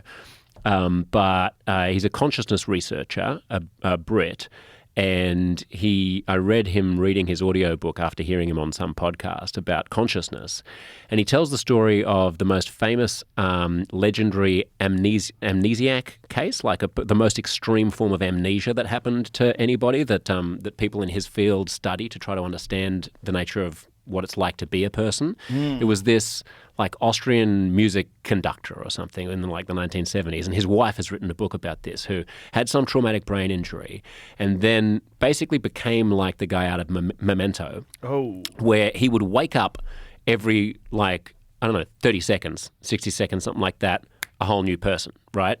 And so his short-term memory was so erased, his memory was completely gone. So he's like, and he has these notebooks that would be like, this is the real me now. This is me. This is me. Scribbled out, scribbled out, scribbled out. No. No, this is me. This is me now, and I am in my real me. And like scribble out, scribble out, scribble out. Forget all that has been written. This is me. I'm like, oh my God. So like he's just like he is pure consciousness being reinstantiated over and over again with none of the fabric of that has like connected together his sense of being a human being who exists over time.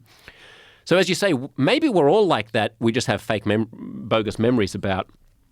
That must be him. Your brain hallucinates your conscious reality. Great book. You should get him on the show. Oh, great! More fucking crazy shit to think about. But he's got his books called like Being Conscious or something like that. It's a great read or listen if you're interested in that. But I mean, it raises all those questions about like, you wake up in the morning, you have a memory of yesterday. Yeah. How do you know that you're not actually like the composer who can't remember anything, but you just have an artifact of a memory that is the Joe Rogan who's existed prior to right now? How do you know that you're the same person who came into this studio and started having a conversation with me? I often think that. I often wonder. Yeah, I wonder all the time.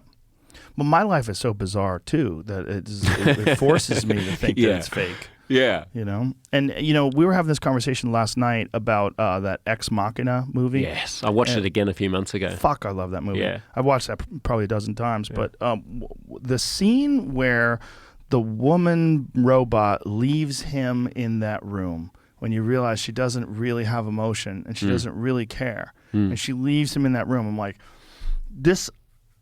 the concept of artificial intelligence and the concept of creating an intelligence that mirrors ours, that's the scariest aspect of it, is that we would be like, I'm attracted to that robot. When I watch that show, that movie, I'm like, God, she's so hot. If I was around her, I'd probably be confused. I'd be like, why do I need my girlfriend to be like biological? Like, she's perfect. And that's the beauty. I mean, that's one of the many things that are genius about that movie, which is the Oscar Isaac character has a line in there, which is like, this isn't about the Turing test, trying to get a robot to convince you that it's not a robot. The whole point here is that you can see it's a robot You can see that she's not real. Yes. So there's no subterfuge. Right. It's almost like James Randi or like Uri Geller or something like that, right? Yeah. That's the Japanese one that stabbed him. Yeah, that's the other one. Oh, that's right. He knocks her jaw Oh, yeah, I off. forgot about that. And then the other one But comes like, running out him. Yeah, see and how stabs him. her behind him there is like, she's obviously not a human. Right. And that's the trick. Would you still engage with such a creature as if it were? Yeah, spoiler alert, she kills him. Yeah, oh yeah, you should have given it Jamie. But there's that scene. Not a new movie.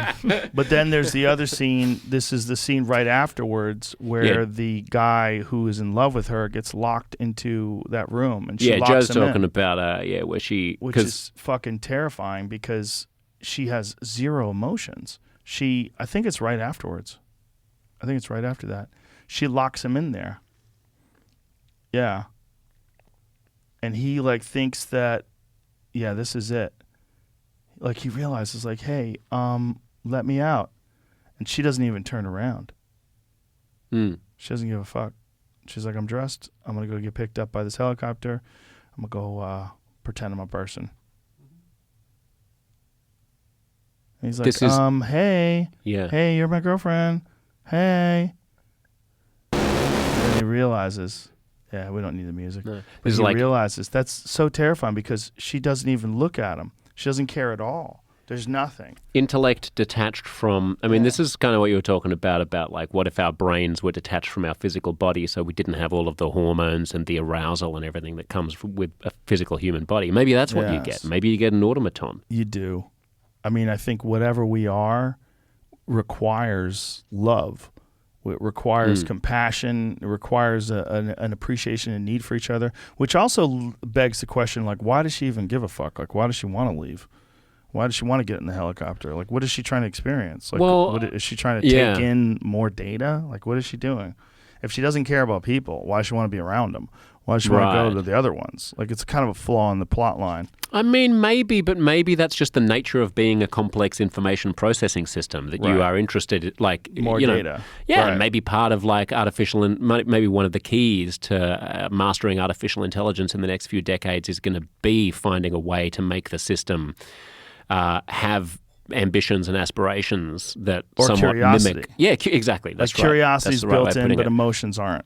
Exactly. But she can mimic emotions and trick you into falling in love. She with may her. have emotions. She may just have. She may just be a cold bitch. Yeah, exactly. Like she, I mean, if you were being trapped, if you woke up as like, Joe Rogan wakes up in the morning and you don't know, what has happened in the past. You're like our Austrian conductor and you've got amnesia or something, or, all of your memory about what has happened in your life is actually an artifact of Oscar Isaac's character who's embedded this in your artificial system. Then you might just think, well, I don't want to be a prisoner. Right. I got to get out of this place. So obviously I'm going to pretend to be in love with this guy who's obviously in love with me, and I'm going to imprison him. I mean, human beings have done worse than what she did, right? She might have emotions. Sure. She might just be like, this is what I have to do in order to... I got to let this guy starve to death in that glass box. Sure. Tough shit. Sure. Gotta go. Exactly. Sorry to manipulate. Like, sorry, I wasn't the lover you wanted me to be. I needed to get out of here. Well, that's a real question in terms of like if we do create artificial life or artificial intelligence, or even we separate our emotions from everything else. If they create something artificial, you would assume that if you're going to create an artificial person, they would try to program emotions into it. But that might be the bottleneck. They might realize like, oh, well, this is where the problems lie. Like we're trying to make these things behave like we are when, in fact, we could use some improvement. Right. And would the addition of emotions to an artificial intelligence be like make it better or worse? Probably worse. Probably more animal-like, right? Well, could you install compassion? Could you not install jealousy, but you do install compassion? Could you not install anger, but you do install love? Yeah, you make a Buddha. Yeah. Yeah, maybe. Maybe Buddha was an alien or a robot. From the future. Maybe.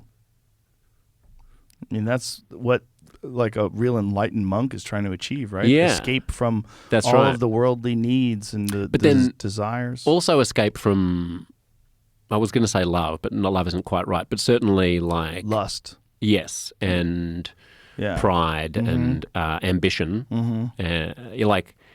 what I think is interesting about the space that's sort of opening up that people like Sam Harris are creating is like this new secular version of that ancient Buddhist wisdom. I mean, you play a role in this as well, in kind of fostering an ability for people to think about themselves as somewhat detached from their animal emotions, from their instincts, from what's driving us as physiological primates, and just to sort of notice the thoughts going by, a kind of a psychedelic mindfulness and detachment where you're not going to stop yourself from being a human. You're not going to stop yourself from being subject to all of the whims of being a physical, embodied, evolved primate, but you can just like take one step back so that you're not activated by them. Like I was on the subway in New York and I saw these two young girls and they were in an argument. They were like, really at it. And I'm, you don't understand. They were just angry. So like, everything that one of them said would like activate the other. It was one of those situations where the whole subway car like shifts down to the other end of the car because they're all like, I don't want to be part of this. And I was looking at them thinking, it's all reactive. It's all just being triggered. You are not even there, really. You're just a monkey with another monkey attacking me, and you're like, input, Full response, primate. input, response, Animal. input, response. It's almost like a doctor comes up with a thing and taps your knee and your leg goes boop. It's like, you call her bitch, she goes, yeah, well, you're a slut. Yeah, man. It's like, it's just back and forth like that. Yeah. I was like, my job in life is to not be that. Yeah. It's to just like breathe, create some like space between all of the chaos that's going through my mind. This has also been helpful during the pandemic, isolation, trapped in a house with the family, like all this sort of stuff. Like just create a little bit of distance from all of the bullshit and give yourself that little cushion around yourself. The pathways of those behaviors are really just the remnants of barbaric pasts, like the barbaric genetics that we have, where we had to have that sort of response because, this primate was coming to try to take your food or take your mate or take whatever, your baby or whatever, and you had to like... It was necessary. It worked. Take your vaccines. You're just going to have to get used to it. I mean, it's basically a part of our nature to ramp up in the face of some sort of altercation like that. This instantaneous response. It's why we survived to 2021. Yep. Or 2, whatever it is now. 2022. It sounds weird, right? Sounds wrong. I haven't written it yet. I haven't either. Yeah. It sounds fake. Like if you told me you live in 2022, I'm like, oh, I'm in a simulation. It's crazy, isn't it? It really is. It's like age. Like, if you, when I turned, I think 30, I was like, if you woke me up in the middle of the night and you just shook me awake and you were like, how old are you? I'd be like, 22. Yeah, exactly. That's right. 22. And it'll just be that way forever. It's like you have to really think through to go like 2022? Like that's... It seems fake. Seems fake. Seems like... I remember when the year 2000 was the future. I know. Remember when Y2K came around? Everybody thought that all the computers were going to shut off. Absolutely. Planes were going to drop out of the sky. Nuclear power stations were going to explode. Art Bell was letting us know. Yeah. Be careful. Stockpile food. From the kingdom of Nye. Oh, it's amazing, isn't it? Yeah. But listen, man, it's been great catching up with you. It was a lot of so fun. good. I really, really enjoyed it. Thanks for having me back. Come it's such back a blast. if your fucking prison colony country lets you escape, especially after this chat. They're going to let... Oh, yeah, that's right. I'm going to go back. That lady's going to be mad. Whatever he said about COVID shots, we're going to give you 2 more. They're going to cancel the confetti arrival. I was going to have like an open-top car and streamers and everything. Now it's just going to be Fuck him. Throwing rotten tomatoes and turds at me when I get off the plane. Your podcast Uncomfortable Conversations with Josh Szeps. Is it available everywhere? Just get it on whatever your podcast app is. And your radio show? And the radio show for Australians is on ABC Radio Sydney from 12:30 to 3:30 in the afternoon weekdays. For other folks? Yeah, you can go if you Google abc.net.au and whatever you can live stream it. It's probably /Sydney and then you can probably live stream it. It's so I guess 12:30 is like 8:30 p.m. to 11:30 p.m. Eastern. All right. Josh, great to see you again. Great to see you, my friend. Absolutely loved it. All right. Take care, everybody. Bye.